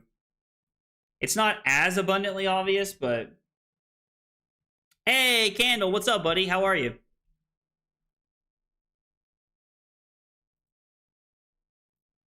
We're going to block with Blast. Okay, I'm going to Somersault this back to our hand. The more I play Oscilio, I've found a single mistake can cost the game. So that is one thing I will say, like Dave, to what you're talking about that Yudo was telling me, is that it'll feel like I played the game and made very minimal, minor mistakes, and that at the end of the game, I will have made 1 or 2 small things, and that will put me in a really bad spot. Which makes a lot of sense. Yeah, we'll just go ahead and block 5. We're going to try to keep our life total up as much as possible here. Do I want to play Snag on this? I mean, it's basically a 3 block, right? Wait, is this attack actions? Yeah, that's stupid. Never mind. It's attack actions. I honestly forgot that it's attack actions. Falling to 29, like we just took 7 on turn 0, feels really, really bad. Yeah, dude, having a very good time. We're learning a lot, but... It seems that MTG mistakes are a lot easier to spot versus Flesh and Blood mistakes. Chang, I completely agree. I have found it a lot easier to spot mistakes playing Magic than definitely playing Flesh and Blood. We're going to put both of our Sigils in play and arsenal our Snag here.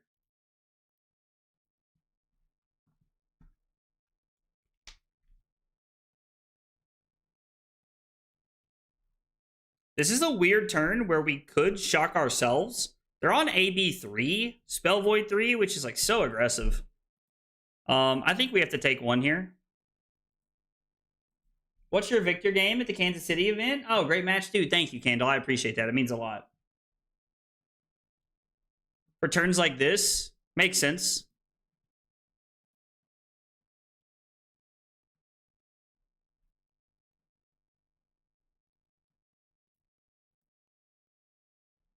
I think we have potential to have a very good, like, small combo hand here. And I think we should hang on to it. Do I have to play this beforehand? I can play this after it resolves, right?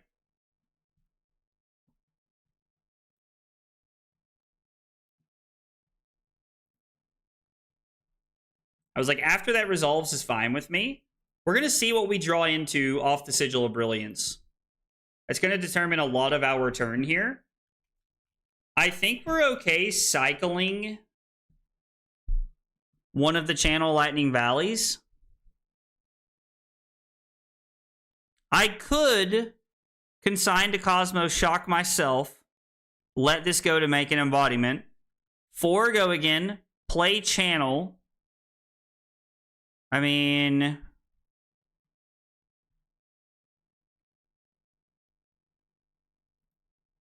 I think we're going to cycle one of the channels here. I don't know. Man, if we had Tunic up, we'd just go crazy here, right? Like, if Tunic was up, we would just go very, very aggressive here.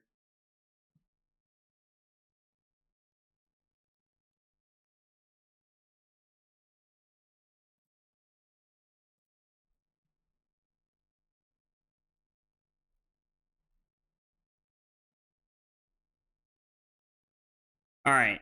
Let's get aggressive this turn cycle. We're going to shock ourselves. I'm going to let this go.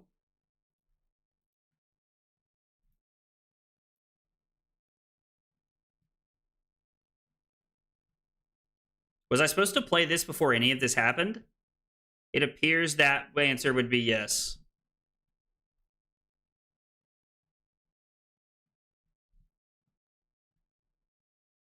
So we're going to play Sigil of Lightning, bounce this back to our hand.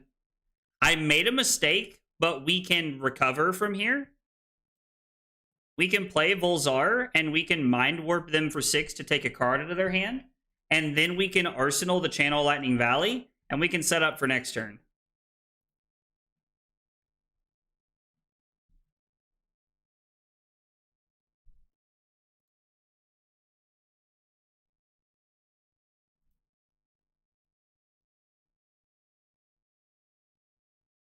Gonna let the blink go.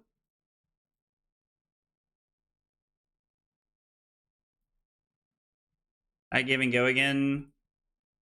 Okay, it's a lot of damage to push. We're gonna lose the blink.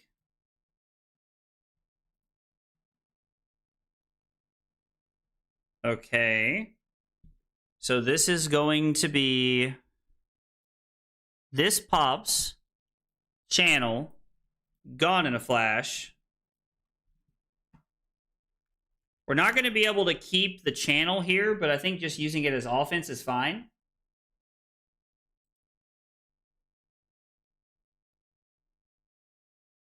Lair of the Spider marks me because this has go again, which is unfortunate. But they're still giving us a card here if they let this hit. Drawing into... So I can play Sigil of Brilliance. Bounce this back to hand. Activate Volzar with this on the stack. Let it resolve. Break the combat chain. And then we can Mind Warp them for 6 again. And force them to pitch another card. And then Arsenal Gone in a flash. And we should have a really good turn set up now. As long as there's not like major Arsenal disruption, we should be okay. I think, well, we also have to draw instants to be able to play our combo turn with, so...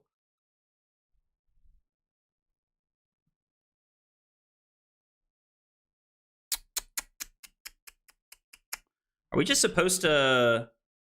What is this? This is discard a lightning card, so we could discard Blast to Oblivion. Beggars Can't Be Choosers is very accurate, I feel like.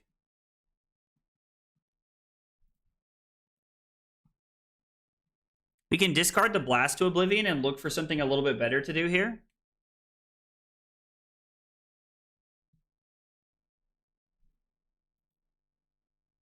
I don't know how much I like this here.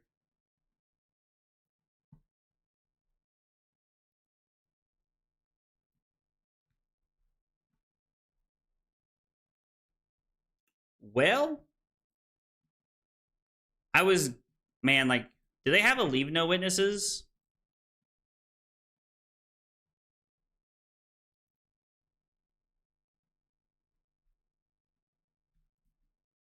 I guess we'll just put this on the bottom.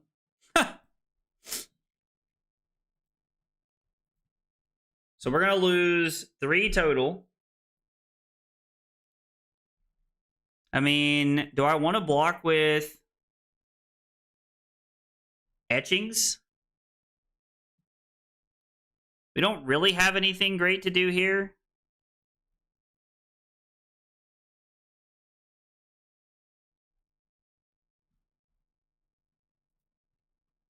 So I think just blocking like this is fine.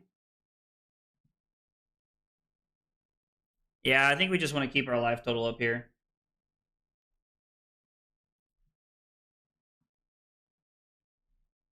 I mean, I definitely agree that the sync lined up very well for us there.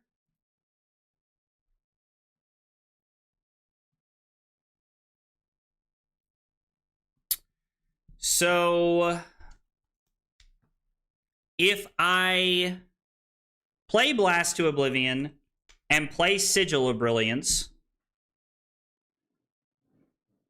I could pick the channel up and then replay the channel. I also have the ability to play Gone in a Flash, play Sigil, put it back in my hand, and then we're not able to keep it here. Play this, pick this up, and then if I put it back in play, I don't have the ability to do anything with it. Like, I won't, like, even if I put it back into play, I can't keep it. Or if I play this, I'm basically just wasting the Blast to Oblivion.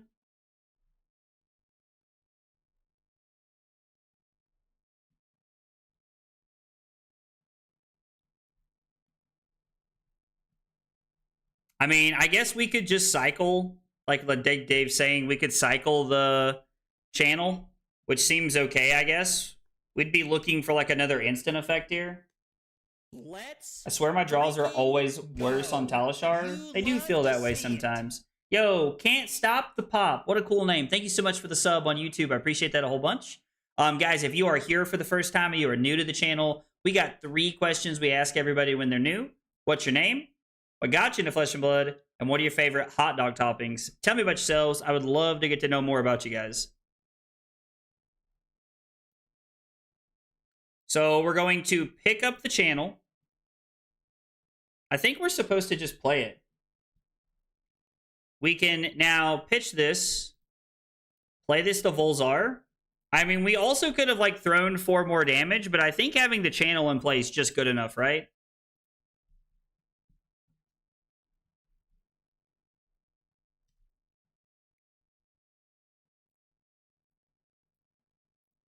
Well, blocking with 2 arcane spells is not really where we want to be, but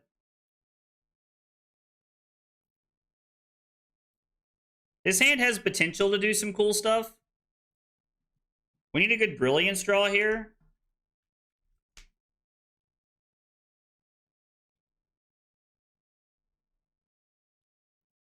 This hand feels fine. This feels like a pretty good hand. We don't have to pop Greaves yet. Although it does feel like we're kind of running out of real estate where it's going to be good enough. In the damage step, we're going to play Discharge. We're going to come in with Gone in a Flash for 7.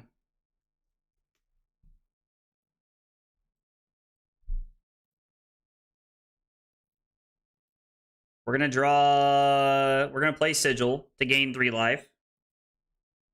I guess I'm okay with just arsenaling the Sink Below here.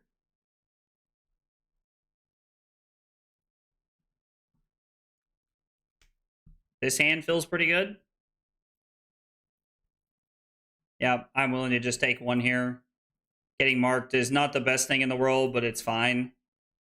Man, taking 5 feels pretty bad. I mean, they've played 2 T-Talks, right?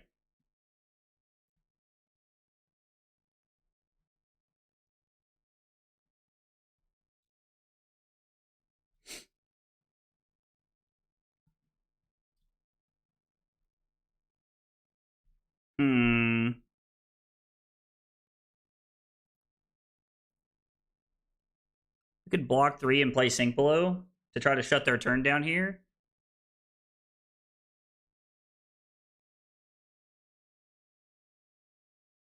I could also just see if the... Sink Below is good enough here. It feels like it's probably not going to be. We could put a Gone in a Flash on the bottom. The only thing that really gets us would be Codex. Like, we would 110% get juiced by Codex if we make this play, but... If we Sink Below and put Gone in a Flash on the bottom and they juice us with Codex, there's not really, like, anything, like, super backbreaking here. I don't know. Thinking about cycling every turn if it's not perfectly playable good for blocking. You gotta expect to be able to take a full second for combo later and play value. No, that's fair. I mean, I definitely think that, like, I do not cycle enough in this deck. I definitely think I do not cycle enough in this deck.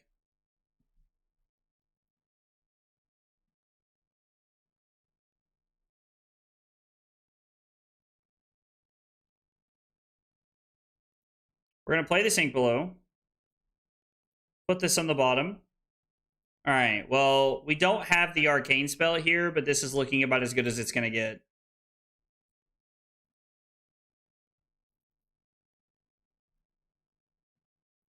Yeah, so that puts us to 10 off of the flick and the Kiss of Death. We go to 9 off the dagger.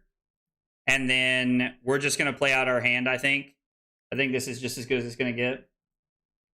Oscilio gets sold as an aggro deck too much, in my opinion. I completely agree. I mean, we have the ability to go 4, 7, 14. Like, we have a pretty good hand here.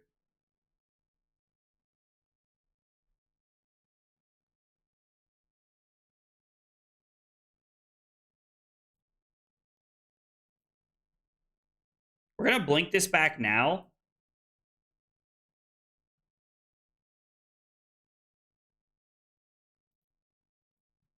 Yeah, this hand's pretty solid.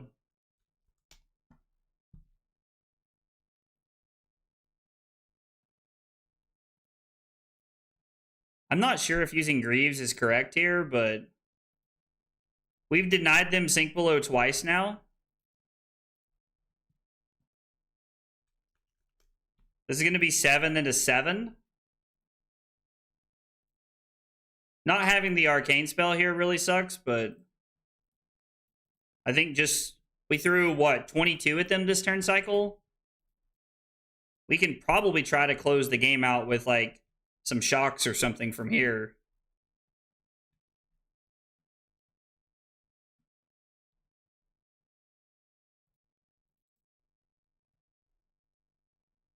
Let's just cover this, I guess. I mean, at this point, I don't really think we're going to line up a crazy good combo hand. I think we're really just looking to... Like, I think we're just looking to, like, draw into some, like, value.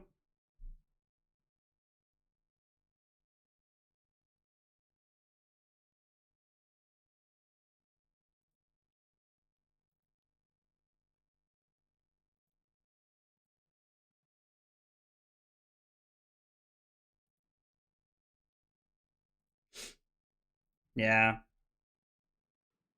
They're going to flick us with the Hunter's Clave here. We're going to go to 8.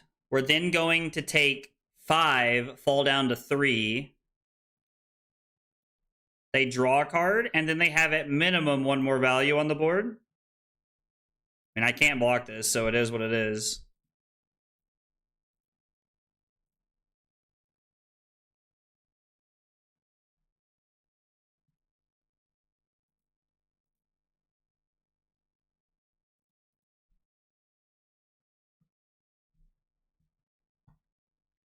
We need more instants in this hand if it's going to work with us being at 2. Freaking go. You love to see it. Hey, Benjamin, thank you so much for the sub on YouTube. I appreciate that a whole bunch. It means a lot. Also, like, there's no shot of us killing them at instant speed, really.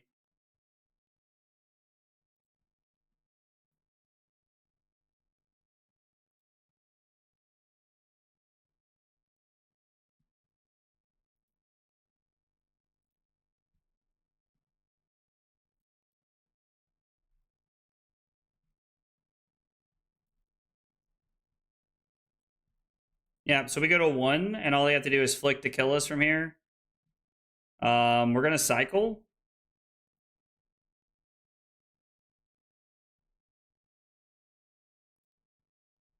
I mean, that feels pretty good, but I think it's a little too late here.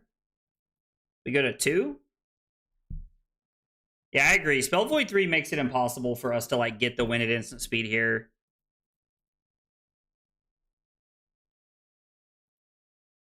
I just feel like almost every single hand that I have is, like, short somewhere.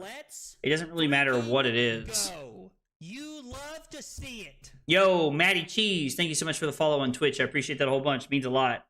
Guys, if you are here for the first time or you're new to the channel, we got 3 questions we ask everybody when they're new. What's your name? What got you into Flesh and Blood? And what are your favorite hot dog toppings? Tell me yourselves in the chat. Would love to get to know you guys.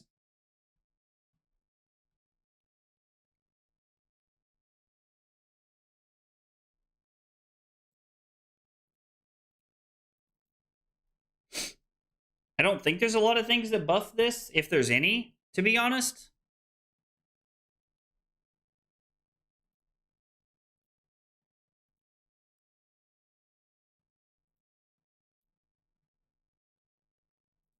Yeah, we go to 1, and then we're going to somersault these back.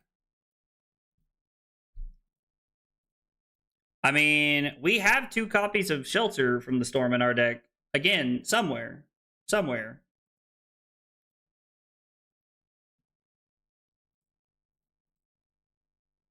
Unfortunately, we're not able to do all of the things here.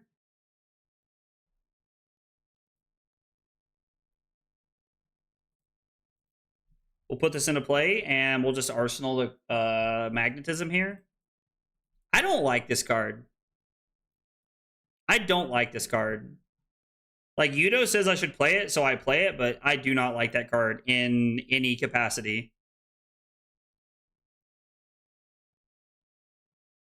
Okay. There's all the instants we needed. Like, there was a turn where if we drew instants, we could have went all in on the Gone in a Flash. Or if we had, like, an arcane spell instead of, like, the blink, it would have been fine. And I did cycle on both their turn and my turn to try to make that work.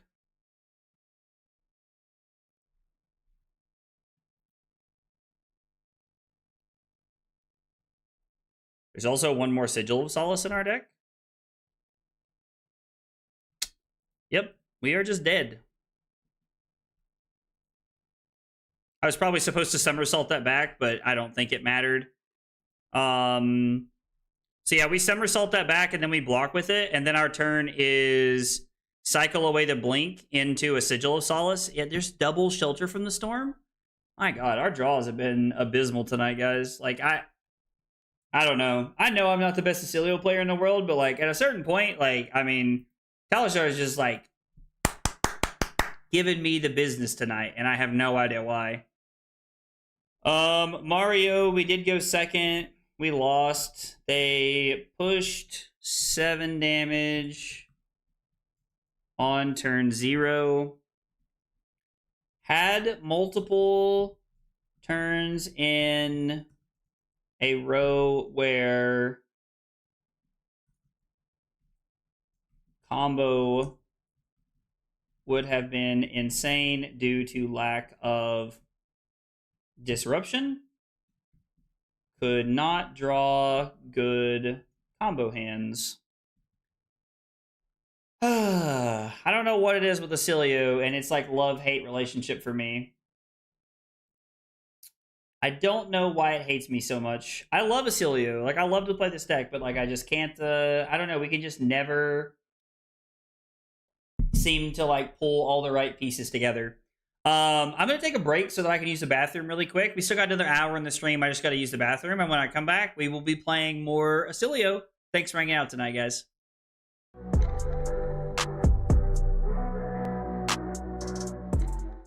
Kyle requested 5 subs of water. Fucking weeb. It was not water. That was not water. Oh, here, have some water. I was lied to. The lies. Yo, only 4 cups?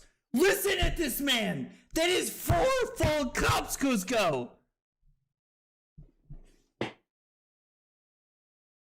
This fucking guy, bro. This fucking guy. What? Rookie numbers? Bro, Cusco's out here. Look, this motherfucker's just sitting over there with a pot of sauce going, oh yeah, I'm stirring that shit up, baby. I'm stirring it up. Oh my God, we're going crazy tonight. This is as close as I'm ever going to get to going Super Saiyan right now. So I just need you all to know how, like, back-to-back Command and Conquer Pummel turns in back-to-back games. And you know what? Just like Leonardo DiCaprio. I'm not fucking leaving. That's right. This is the kind of content we're looking for right here. The fab tutorials that blow your mind. Blow your mind. The recipe is literally just vodka and Sprite and some Mio. You know, the water flavoring things? You know, like the little, like, squirt. You, like, squirt the little water in. You squirt the little juice in the water, and then it's like, oh, num, num, num, num, num. This is so good. That's what it is. That's the secret sauce. I just crammed them all in my mouth. My God, this hand is dog water. Absolute dog water. I lied. You definitely did. It's your friends that you trust the most that hurt you. Okay. Small break. Mental reset. Let's pull it together. Let's do this. We're going to try and have a game where we are able to do something cool. I have no idea. Let's see. I have a gravy plan. We're supposed to go first. Okay. Well, we had a gravy plan. It doesn't matter if they don't want to play against us. That's fine. I mean, you choose who goes first. If you'd like to play the mirror, we can play the mirror. Mirror seems interesting.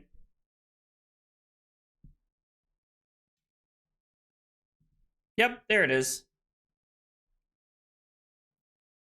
Nobody wants to play against Oscilio. Another Guardian?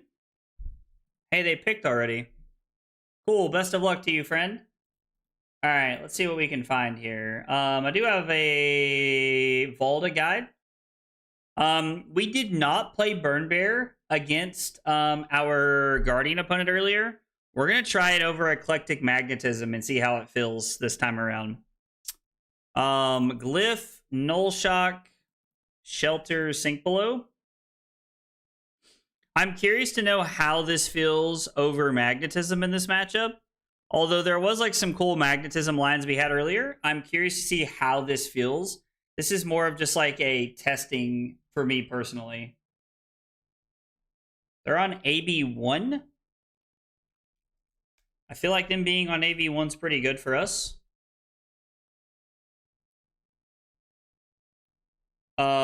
We do not have the capability to really do anything here, which is pretty sad. We're going to throw 4, and we're going to activate Volzar and Arsenal Gone in a Flash. Pretty rough hand here, pretty rough start, but that's okay.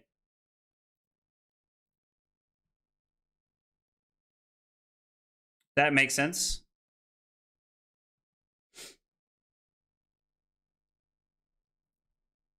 We're going to pitch to activate Volzar. We're going to Arsenal to Gone in a Flash, and we're just going to set up here. Not a lot of, you know, disruption. Or I'm sorry, there's not a lot of, like, Arsenal hate, is my understanding.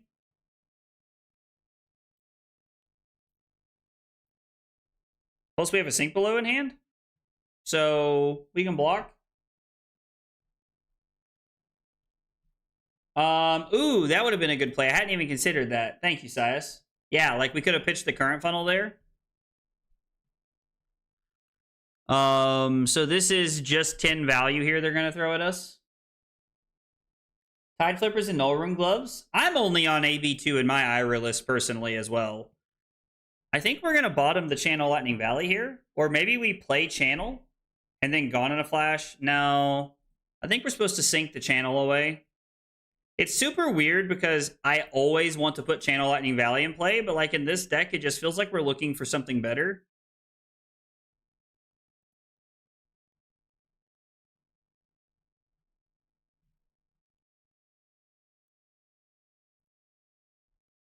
We're going to pitch the Shelter to Volzar. Because we're going to go Gone in a Flash, blink the Gone in a Flash, play Mind Warp, and we're going to pitch the Shelter to Volzar here.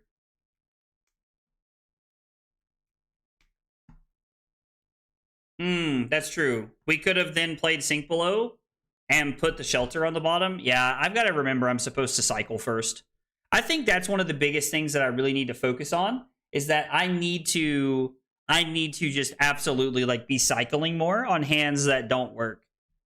Like keeping the blink here feels fine, but That's like the one piece of advice, like if you watch this and you're trying to get into Oscilio, that I would give people who are looking to get into Oscilio, who are kind of learning it like I am, is that you should be activating your hero ability more.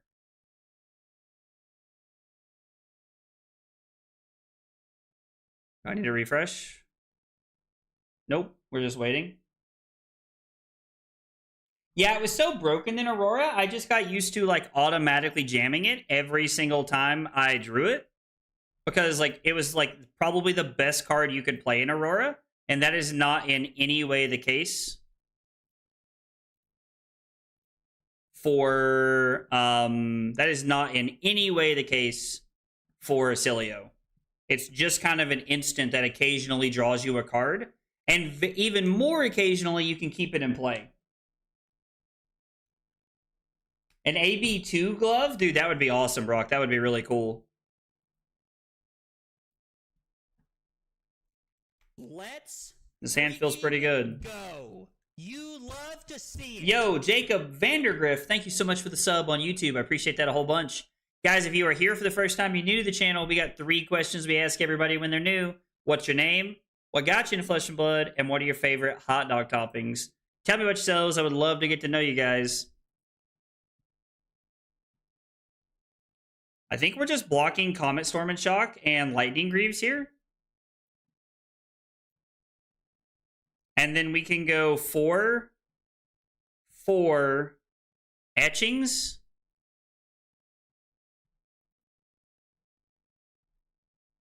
I don't think that's the plan though, right? I think we're going to cycle this away. Probably should have done this beforehand.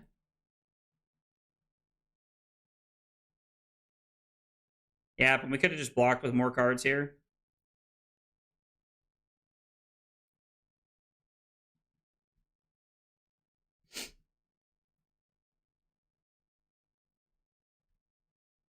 Yeah, I think this was a small mistake here.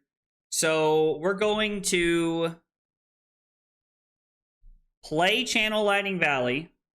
No. Are we supposed to cycle Channel Lightning Valley? Like, God, I just...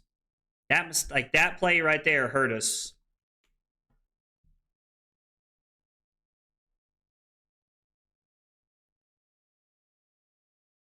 I mean, it pushes more arcane damage than anything else is happening, but we do draw a card here.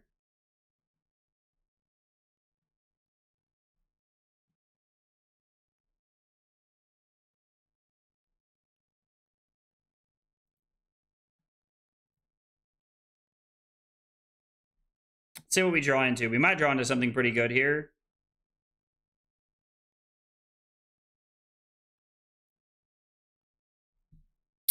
Actually, do I even want to do that? Like, I don't just want to lose this. Like, we're saving this for, like, our better turn here.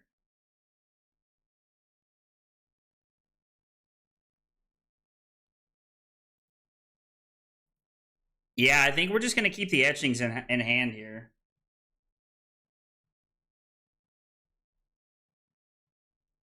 You could have also gone in a flash. Conduct, shock, pitching. Oh, if I'd blocked with the etchings. Yeah, because I could have blocked with the etchings of Arcana, and I would have been able to keep the shock and just pitch the Channel Lightning Valley to be able to shock for more value there. Yeah. It's just a bad play. God, I have so much to learn about this deck.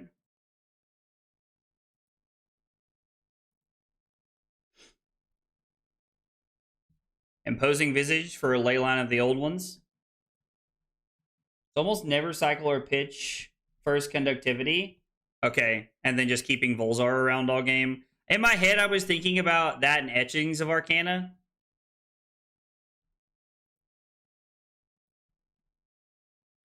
I mean, I think since we have...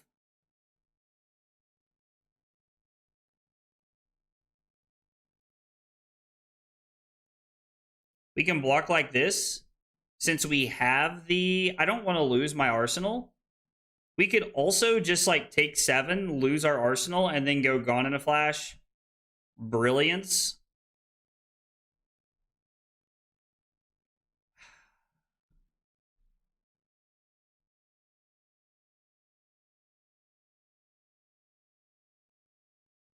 Maybe I'm supposed to cycle this before blocks.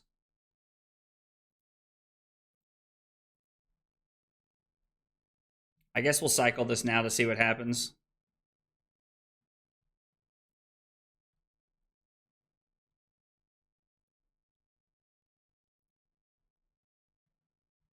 I guess we could have pitched etchings to the 4 damage. I don't know why, like, playing those shocks is just not good enough for me in my freaking head. God, it's like the same thing in the same damn game I've done. Because the shock works so well with that hand.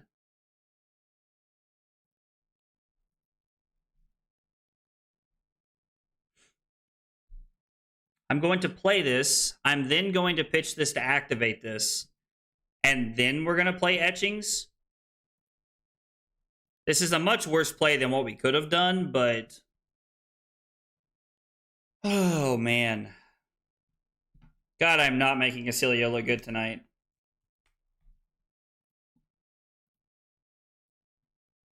All right.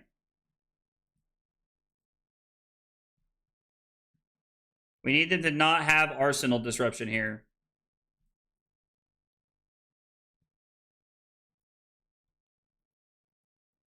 Like, this is the hand of hands. We just need to be able to keep it. Honestly, watching this makes me realize how difficult the deck is. I honestly believe that a lot of people forget how tough this deck is until they start playing against it. And I mean that, like, in a nice way. Like, I just genuinely believe that a lot of people forget how hard this deck is to play. We're going to discard the Somersault here.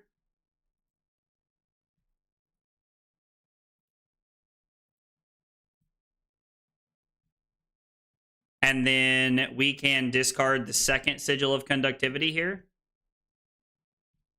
And we're going to play our hand out here.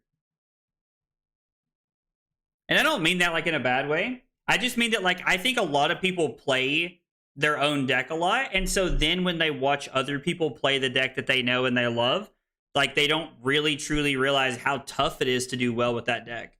And yeah, like, I'm kind of saying that because I'm biased in this moment, like, clearly. But I also think it's true.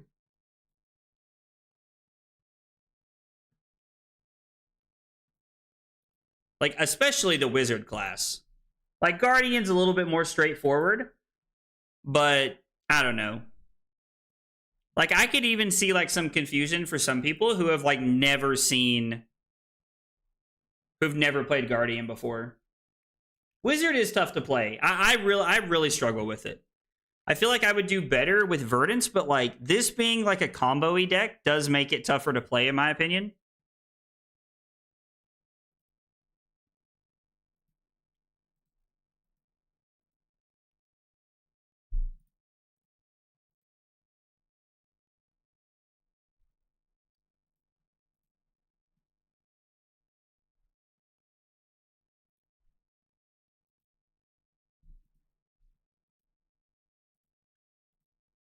Now, the question is, are we supposed to throw the Gaunt in a flash again?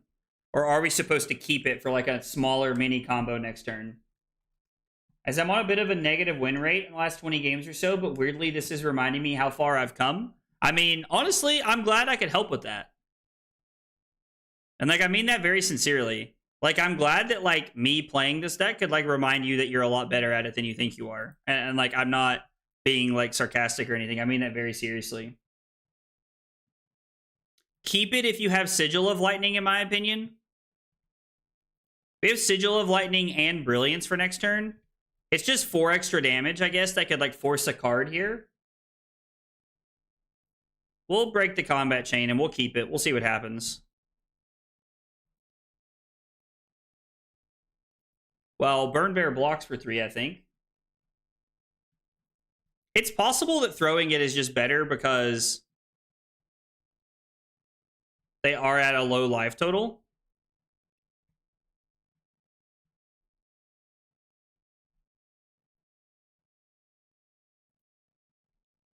We're currently taking 6 and going to 5, which means if they have a pummel, we're not dead to it. Discard Mind Warp the pummel? Yeah.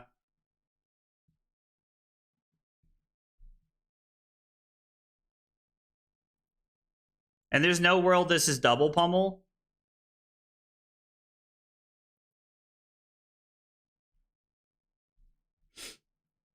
So we're going to go to 1. We discard. Do we not want to keep the yellow here in case we draw into a blue or a yellow? Because if we discard the yellow and we draw into another yellow, we're not able to play both sides of it. I think we're supposed to discard this, right? Because if we discard this, we can draw into another yellow, which is possible, and then we have the ability to play both sides of this. But if we hit a red, we're only playing one side. I think we're supposed to discard this. I'd be curious to know your thoughts, Dave.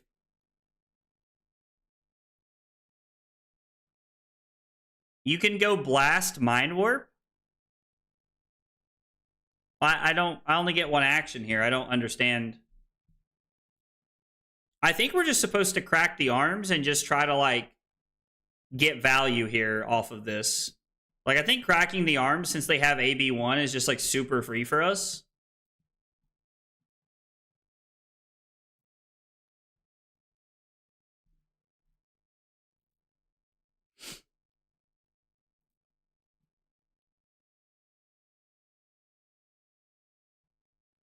So now we're going to play both sides of this. So this is going to be for 3, and then this is going to be for 6. Which I think is just lethal here, right?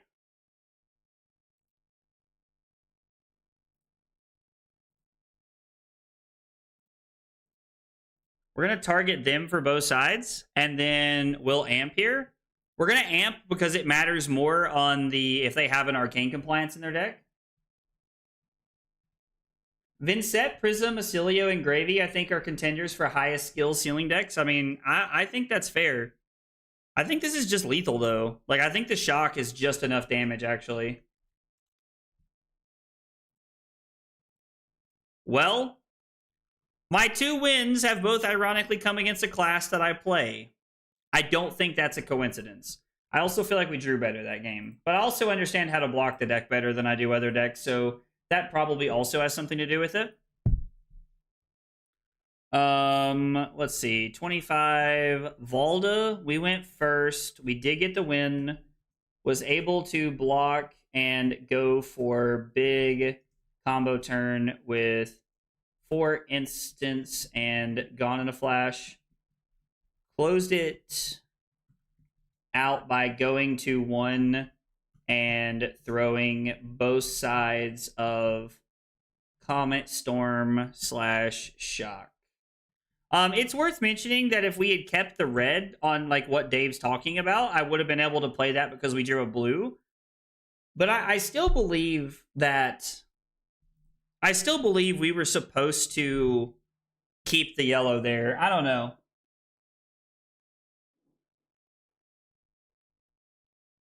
Would you like to play the mirror?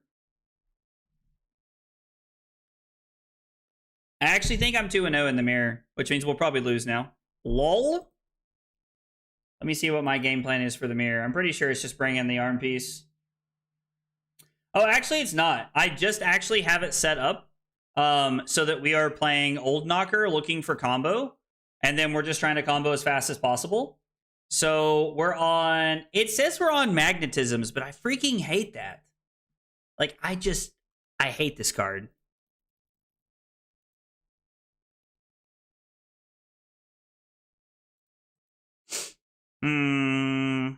This is what it says we're doing. I don't know. It's not, like... For some reason, I have Tunic in this matchup instead of Old Knocker, and I think that's just wrong. I think Old Knocker is just insane in this matchup. Also, my deck lists are out of order, and that's going to drive me crazy. So I'm going to have to fix that tonight when I get done streaming. I was going to set up a line, but probably not worth giving it 1 health. I mean, being at 1 did scare me.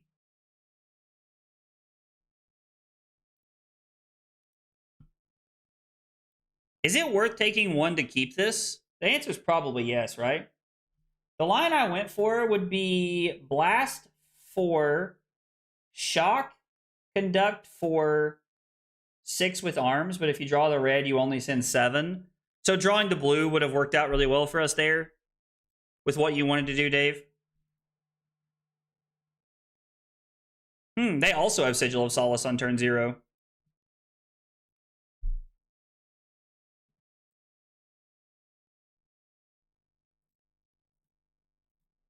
We're just going to put these into play, and I think we'll keep the Comet Storm and Shock in our hand. I think this is fine.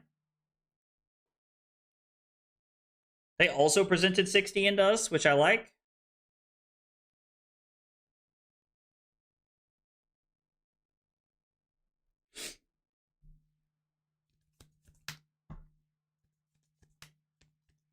Well,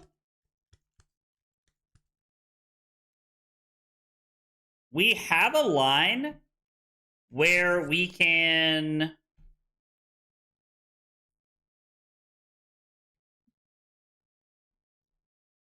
blast, and then we can play Sigil of Lightning, pick up the Sigil of Conductivity, and then we can pitch the Conductivity to be able to play Comet Storm and Shock.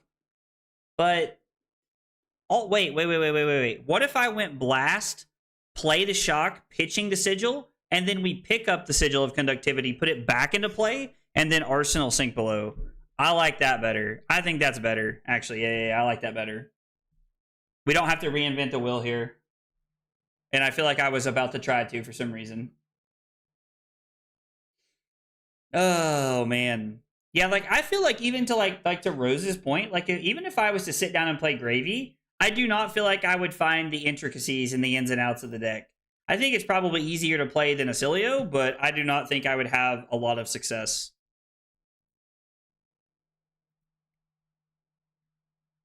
So we're going to pick this back up.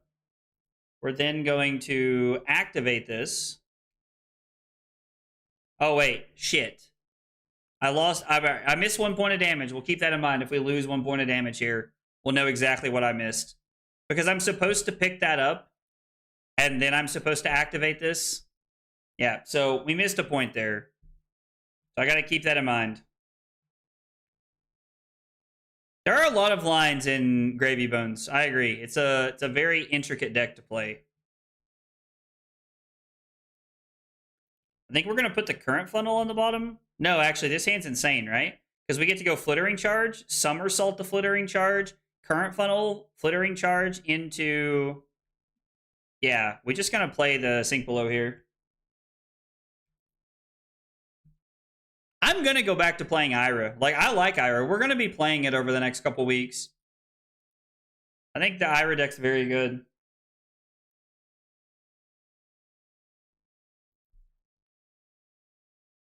This comes in for 4, so we can't stop this. So, unfortunately... Ooh, actually, we can, right?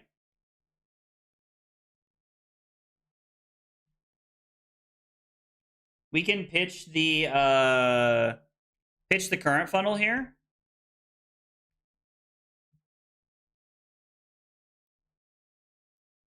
And then we'll take 2. We'll have a second embodiment because of the connectivity here.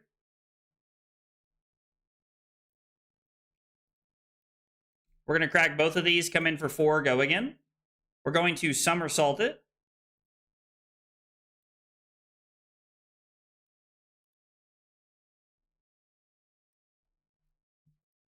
And then we get to get this back into our hand, break the combat chain,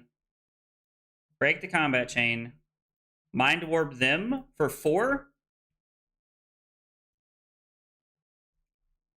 But our mind warp is better than theirs because they don't have anything in play to protect it, which means they have 2 cards now. Shock Charmers in the Mirror does seem pretty good, to be honest. I mean, I guess the Brilliance draws them into another card.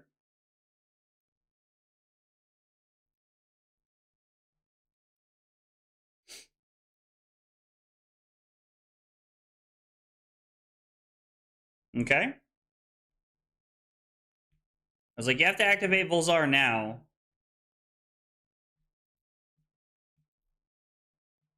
I'm assuming they have a second Gone in a Flash here. If this is the line they decided to take. I do think I would like Shock Charmers in the Mirror. I just assume that we're on bindings because bindings is just like insane. Yeah, they definitely look like they're swimming in them for sure. Silly gameplay is so fun looking regardless of misplays. I mean, dude, I actually really like the deck. I just wish I was better. Because honestly, it's kind of weird, but like I feel like I am letting you guys down when I don't play very well. I feel like it is like I'm not doing justice for like what the deck could be doing. And I feel like I'm making things look bad almost.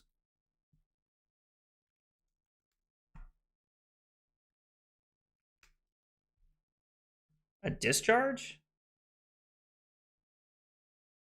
I mean, some tells me we're going to be blocking this turn. I'm going to say no blocks.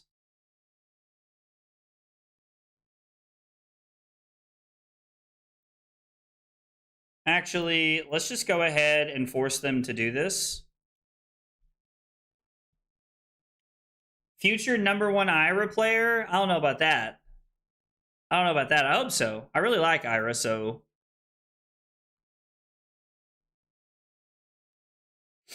Somersault here is blocking 2 extra points or playing 2 more points of... or playing 1 more point of offense with it, so I think we're going to play offense with it.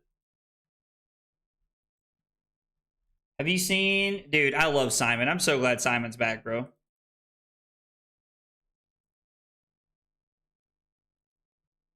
I mean, we might just be getting juiced here. We might have to cycle away the somersault to just try and find something to block with here. I mean, to be fair, this is their combo turn, so like...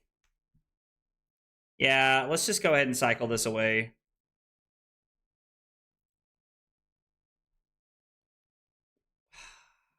I could play Fry. I could play Conductivity.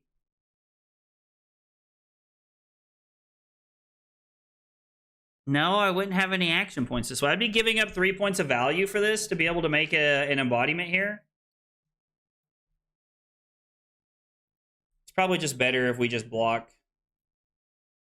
Just try to keep life up here. Sigil of Ether is interesting. They also no longer have Arcane Barrier. So now we're in a spot where we can like draw into a Mind Warp and play 1 card. Play 1 Lightning card and a Mind Warp here. Yep. This is going to come in for 7. I mean, do we want to pitch the Fry? Probably not. Like, we've come this far. It's just better offense.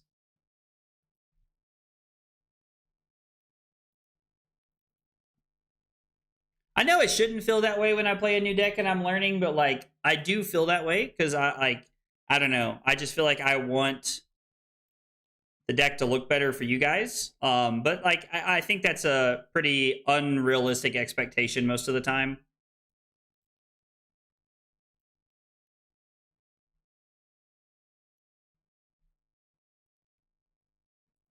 All right, they draw a Sink Below. We're going to play Conductivity and pass here. #1 Teklo player, yo, y'all won't catch me dead. Y'all won't catch me dead playing that. I mean, maybe not, like, maybe I'm being a little dramatic here, but...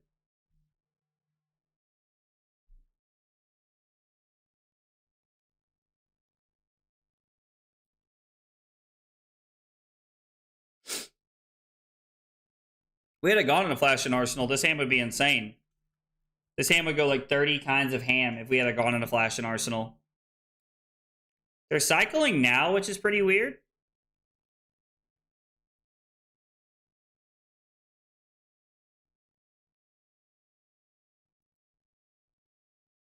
I think I'm just going to pitch the Null Shock.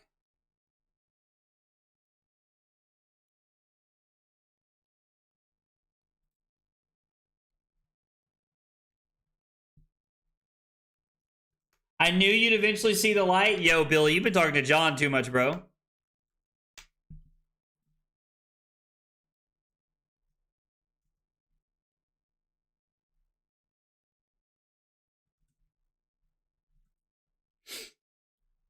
My opponent was saying that I didn't let them target themselves. I assume they want the embodiment here.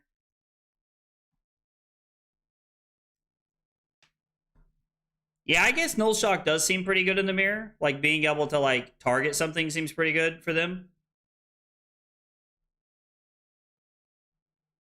So it looks like they want to target themselves here, is what they said. So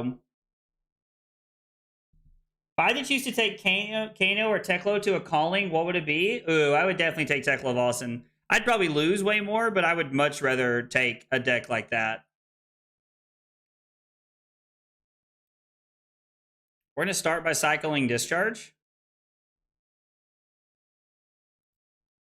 I mean, I think we're going to have to try and keep the Mind Warp here.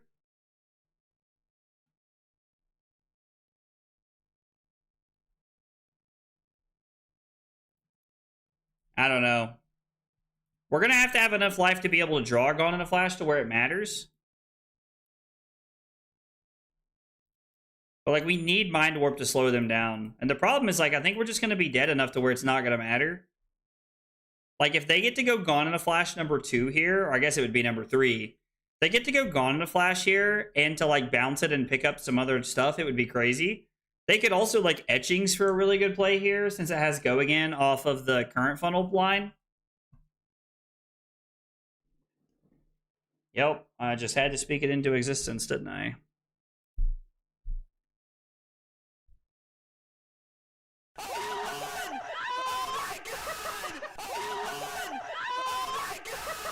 Hey, let's go! Quiet Mind, thank you so much for the Prime sub. I really appreciate that. Thank you so much. I really appreciate the Prime sub over on Twitch. Means a whole bunch. Thank you.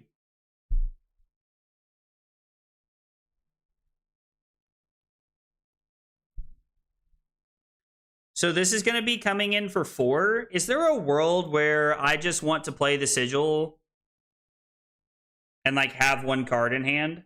I think gaining 3 life is pretty important here, right? Like, we need our life total up for whenever we draw a combo. Okay? I actually think of all the things in the world we could have had a 1-card hand with is fine. We're at 12. We haven't... See... Oh my god. Like, can we just draw natural functioning hands, please, tonight, Talishar? It's like, we get, like, 1 game out of every 3 we've drawn functional hands so far. The first game, we had fine hands. We were able to block, play through some of the variants.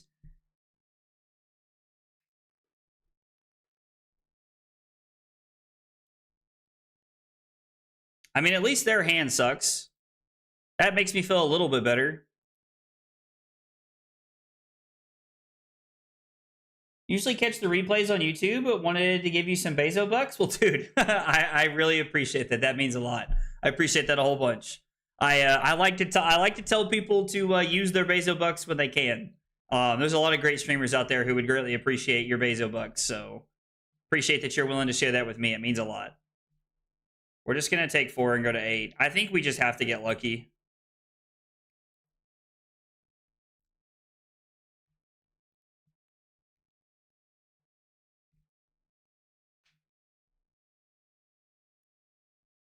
I mean, we could go for the arm piece here.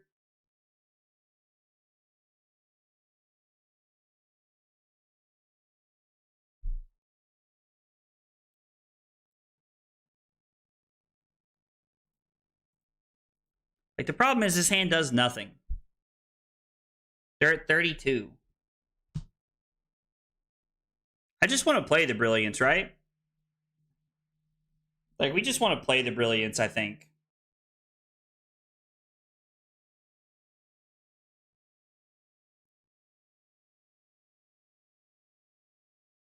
I mean, if they're willing to discard a card to pick up a Sigil of Lightning, they discard a Somersault.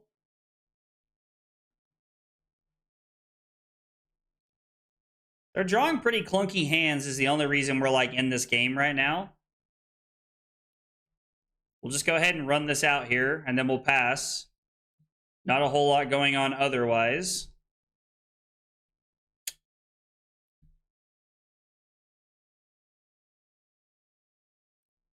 We're going to sink below the blink. Okay.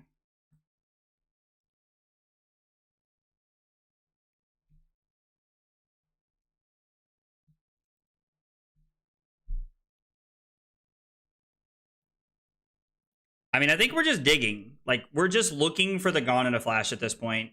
We're going to discard the Flittering Charge.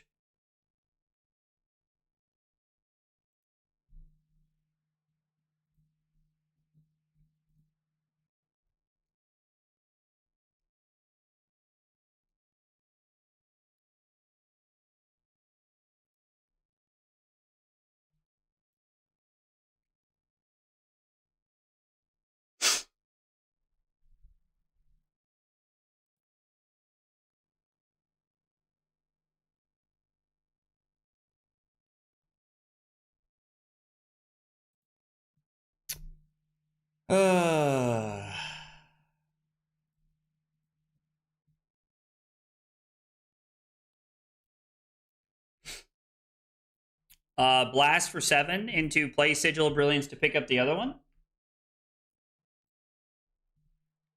Ugh. Pick this up.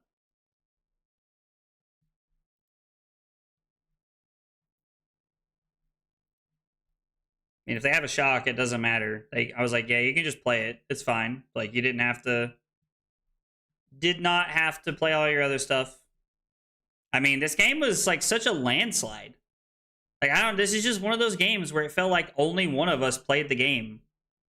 I mean, I don't know. Like, I don't know how to feel about this. 8 turns, we saw 0 copies of Gone in a Flash. I hate Eclectic Magnetism. Like, this card has to come out of the deck. This card sucks. Is somebody able to actually explain to me why we play this card? He saw 2 Mind Warps. Like, can somebody please, like, actually... Like, I know that, like, I'm just, like, salty about losing. Or I'm not even mad about losing. I lose with this deck often. I'm mad that I'm not getting to play the game tonight.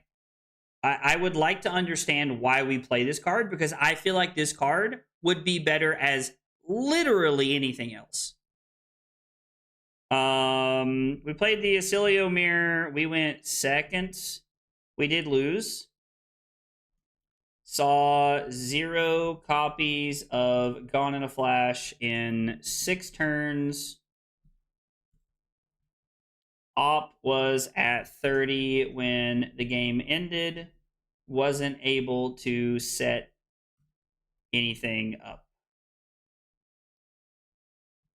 I'm going to play one more because I just don't want to go out like that. But man, like, I'm just kind of sick of getting juiced by Talishar tonight.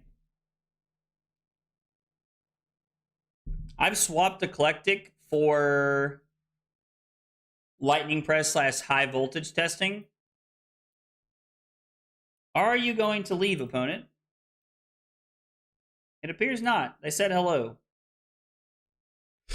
Okay. So in this matchup, we are on 2 Sink Belows. We're on 2 Sigil of Solace. We're on 2 Null Shocks. We're on all of our fries. And it's...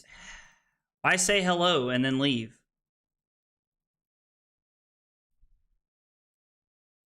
Hello? Alright, they say good luck and have fun. Mario. We already did this once earlier tonight. Not playing Magnetism this time. We're playing Fry over Magnetism. I am... Like, maybe this card should just be, like, press.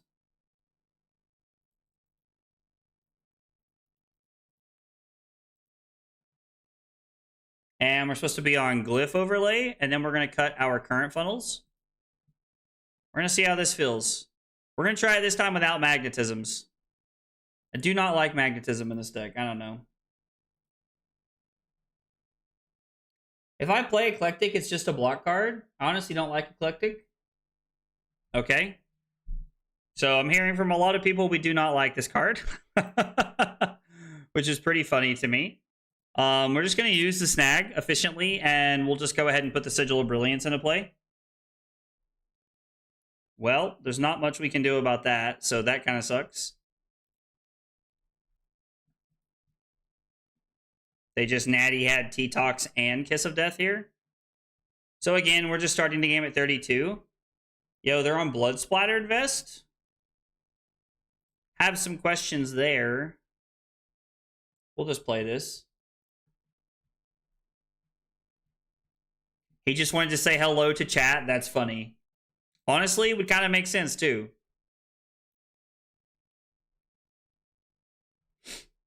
We don't have anything in play that we can blast back.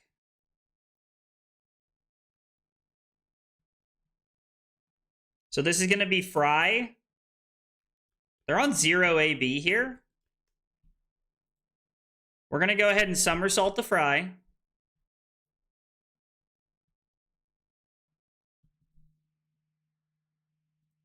This comes back to our hand. We're going to throw the Fry.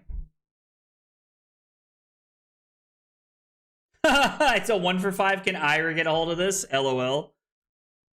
So we throw Fry. I'm now going to break the combat chain so that we can throw Etchings of Arcana. We're going to pitch the Blast to Oblivion.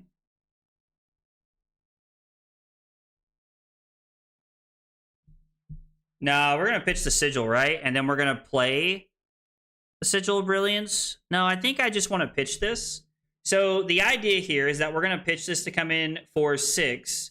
We're going to get this back. We're going to play it, and then we're going to Arsenal Sigil of Solace here so that they don't know what we're arsenaling, and we're also setting up for a good hand this turn as well, hopefully.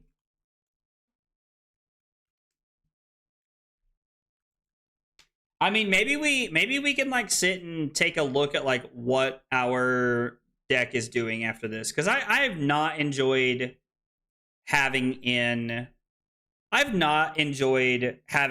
in the deck at all. Like, genuinely, I've just not enjoyed the card.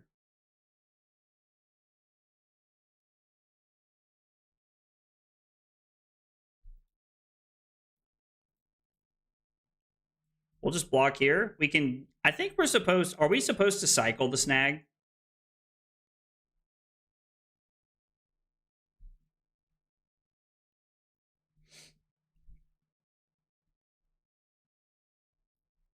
I think I'm supposed to let this hit, play the Sigil, just so that we don't get juiced by them flipping.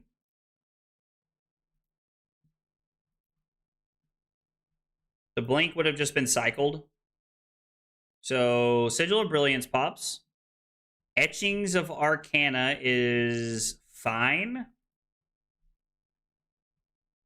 I mean, since they don't have AB, we're kind of just like cycling this. Do we want to? I guess I should have started there if I was going to make this play. We're going to throw Etchings, target them, and then I'm going to pitch the Etchings, and we'll Arsenal the snag here.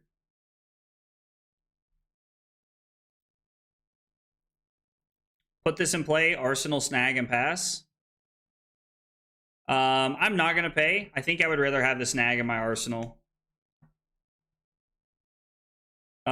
This hand feels very, very good. We're supposed to cycle the Sigil of Solace here, right?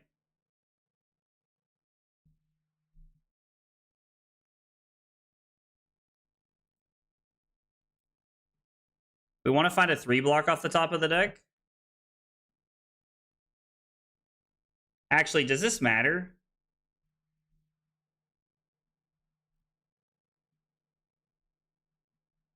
I'd no block. I mean, it's for 4 though, right? Like, we can't stop this. So if they do buff it, we get to like play the snag. No, I am not sure. Hikaru, is that the is Hikaru the chess guy? Like the GM Hikaru? Is that what we're talking about, Brock? Because I do watch a lot of chess, which is funny because I'm not very good at it.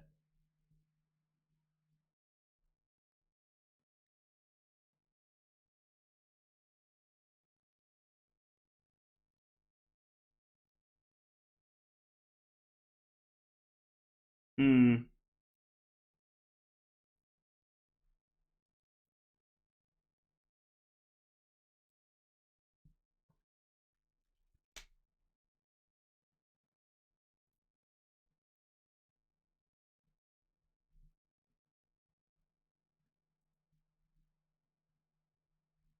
I mean, the shred would be a problem. That's fair.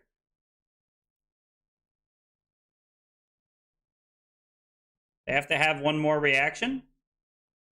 T-Tox to shred this. And then we get to snag this. It does fall back down to 5.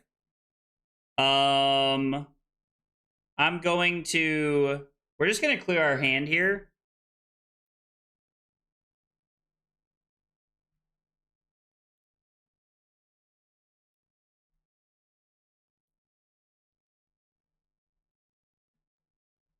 And then we get to activate this. I think just getting rid of our hand is fine. Maybe I'm supposed to cycle that. I'm going to do it before the channel hits because I don't want to give them an option to do anything. I'm just getting the channel out of my hand. I think if I had the same concern you did, Dave, is if they get to take Gone in a Flash out of my deck off of the hit of something like that, it's going to feel really bad. Now, if they codex us into Leave No Witnesses, that'll also feel pretty bad, but I think that's just, at that point, we're a victim of circumstance. Okay. So we're just going to take 3 and fall to 20. They do re-equip, which makes a lot of sense. I still do not understand why they're on Vest over Tunic. Feels like a very different build of the deck.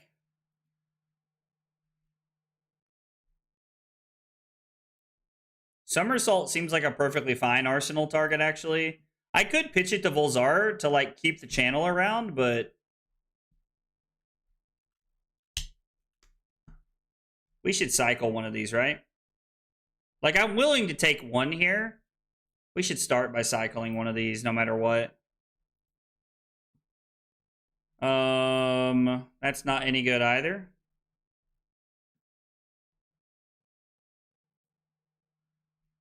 We'll go to 19 and get marked here, I think. Just draw more channels? I don't even know if that solves our problem. I don't even know if drawing more channels in this deck solves our problem. Playing Aurora, I would have told you the more you draw Channel Lightning Valley, the better off you're going to be. But man, I got to tell you, that does not feel like the answer in this deck.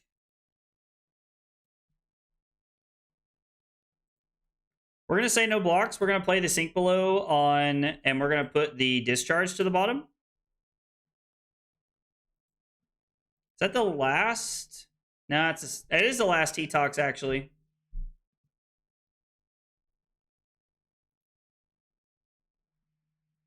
I mean, I guess I can just play Somersault to play Somersault.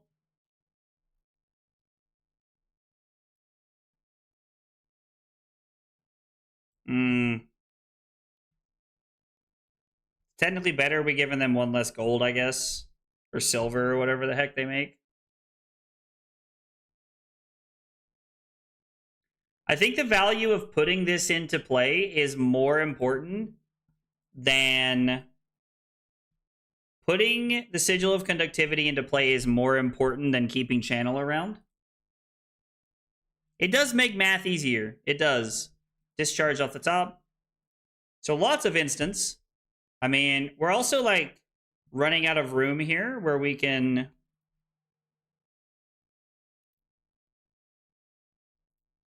we're going to let this resolve. We're going to play the Shock effect, targeting them, amp so that this comes in for 4, and we need something good here. We need some juice. I mean, that's pretty good. We just have to be able to get back to our hand.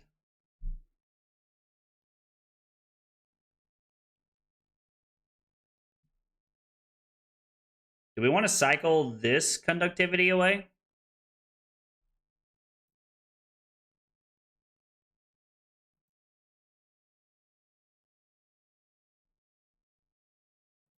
Let's take 4, I guess. I don't know. When's the last time you actually did a somersault? Yo, in real life? Like, when I was in college, bro. Oh. It had to be high school or college. It's been a minute. It's been a minute. So we fall down to 8 and we become marked.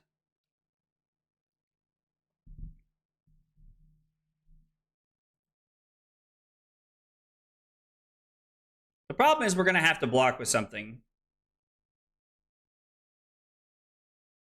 And we don't have an arcane spell. Is another problem we have at the current moment.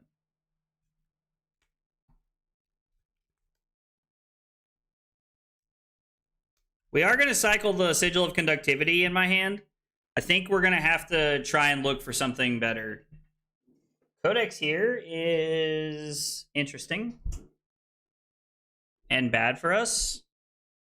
They have a CNC over here. They do not. I wonder if they're going to get something with Go again. Like, are they going to get a pain in the backside? Well.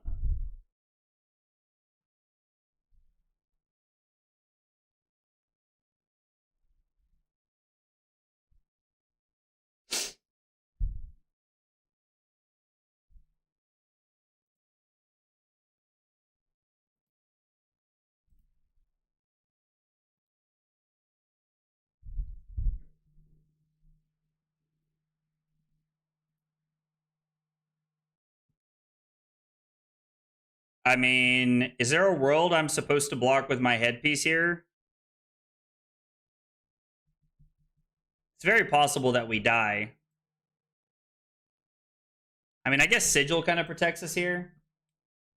Oh, hush. I didn't say Siri. Good lord. My phone's over here.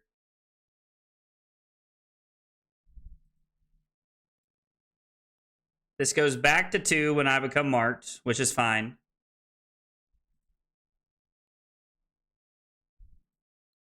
So this currently has us taking 9. So we're going to gain 3.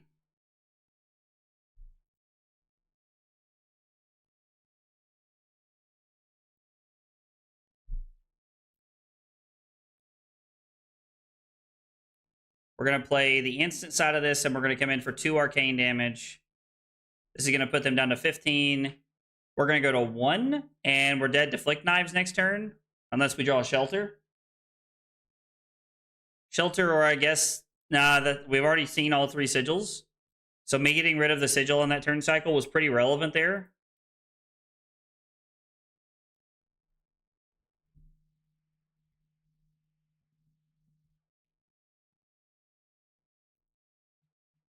It just doesn't matter if we're dead.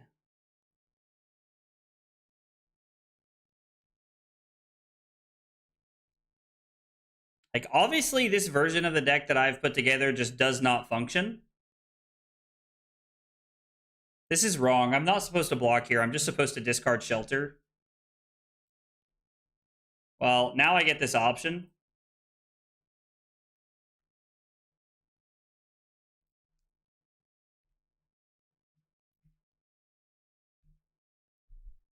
I mean, I guess there's like a world where like we can get through this turn cycle, and then from here,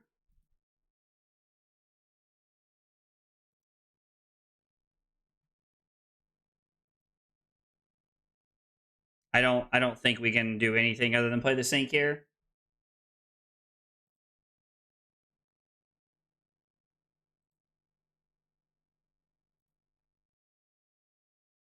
I'm feeling like since they've done this, I should put this on the bottom.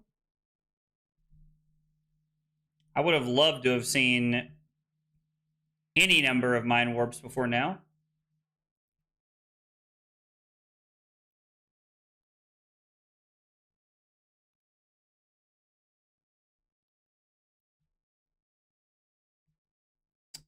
I had Double Shred in hand. Yep. I mean, I don't know. Clearly, this variation of the deck that I have like put together, which is like really just based off of like Yudo's list. Like, I've changed a few things, but like it's just not clicking. I don't know if it's because I'm on Talishar. I don't know if it's because like I must be playing this deck like abysmally freaking awful. I don't know. Was not able to put together any relevant turns. Op was on AB0. Should have won this game in my sleep. I mean, like, and I don't mean that as like a shot towards our opponent. I just mean like we should have very, very easily won this game. They had AB0. There's no world we're supposed to lose this game. I just don't know what to change about this deck. Because, like, this is, like, basically, like, from everything I keep seeing, this is basically what everybody's playing, except there's people on different cards in the sideboard. Like, I think honestly, if I'm going to, like, invest a lot of time into this deck, it needs to turn into me spending a lot of time thinking about the ins and outs of this deck and how I want the sideboard to look.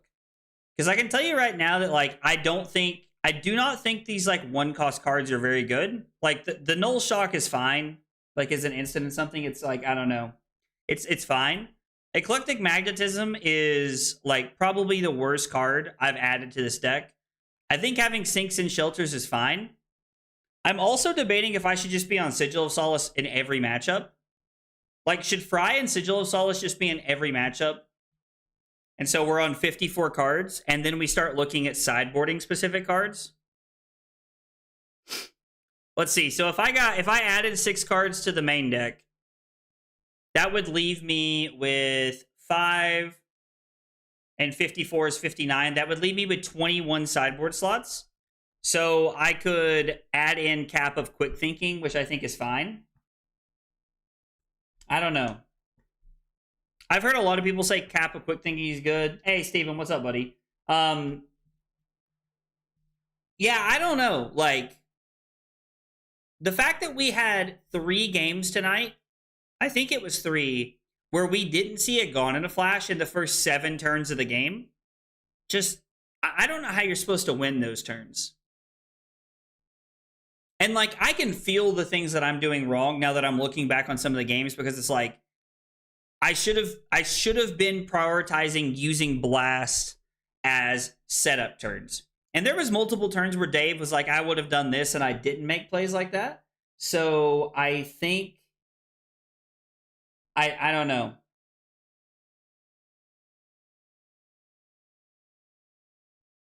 I think we need, like, a retooling of the sideboard is probably what I'm going to look at playing. Yo, Spencer, what's up, dude? Cut Glyph. Okay. So Cut Glyph and Cut Magnetism are, like, some easy things to add in. I don't hate that. And honestly, I think I'm just going to add Sigil of Solace to the main deck. I think we're just going to play it in every single matchup that we have is going to be the game plan moving forward. And I'm going to look at, like, retooling the deck a little bit. I don't know. I really struggle with this deck, and it's something that I always, like, sit around and I'm like, man, I should really devote some time to this. And I never do, because I feel like I never have enough time to get ready for the next tournament I'm going to. I lose more games where I don't see Brilliance than games where I don't see Gone in a Flash. And Dave, like, I also think that part of that's just because, honestly, like, you're better than I am. I don't know. Like, we played at least 3 games tonight where in 7 turns we didn't see a single copy of Gone in a Flash. And I am honestly not at a point where I can win games without Gone in a Flash. And I did not use Blast to Oblivion well enough to use, like, setup turns to be able to put things together. So to be able to win games without Gone in a Flash, I think you have to have a very high skill ceiling and understanding of this deck. And I think you have to have a lot of time put in on this deck to really be able to make those lines work without seeing early Gone in a Flashes. That's just my personal opinion. I don't know. It's just my personal opinion, and I feel like I'm not good enough at the deck.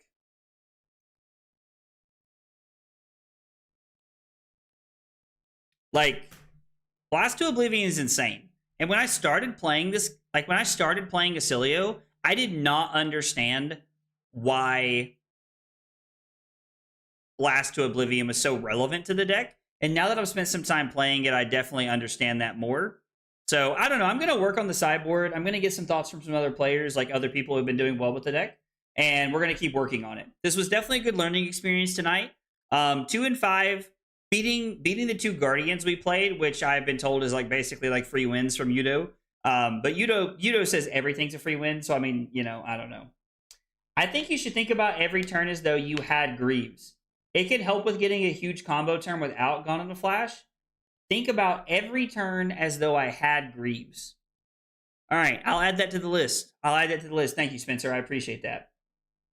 So anyway, guys, thanks so much for hanging out tonight. I appreciate you guys for being here. Don't forget, we got a video coming out tomorrow. We're talking about the upcoming banned and restricted announcement on September 1st. I'm sharing my thoughts on what I think they're going to ban, what I think they're going to restrict, things like that, so we can talk about how the format changes. Video tomorrow. On Thursday, we're going to be playing Volta with Josh, hanging out, playing some Volta games and helping him practice for a skirmish. So we are going to be playing Volta and chilling on Thursday. Thanks for hanging out. Have a good night, and I will see you guys on Thursday. Take it easy, guys.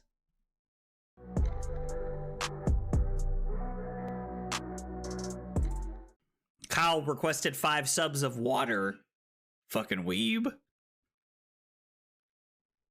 It was not water.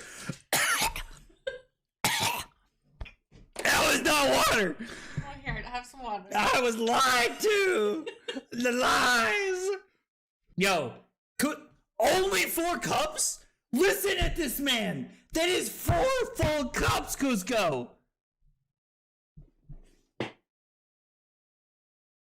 This fucking guy, bro. This fucking guy. What? Rookie numbers? Bro, Cusco's out here. Look, this motherfucker's just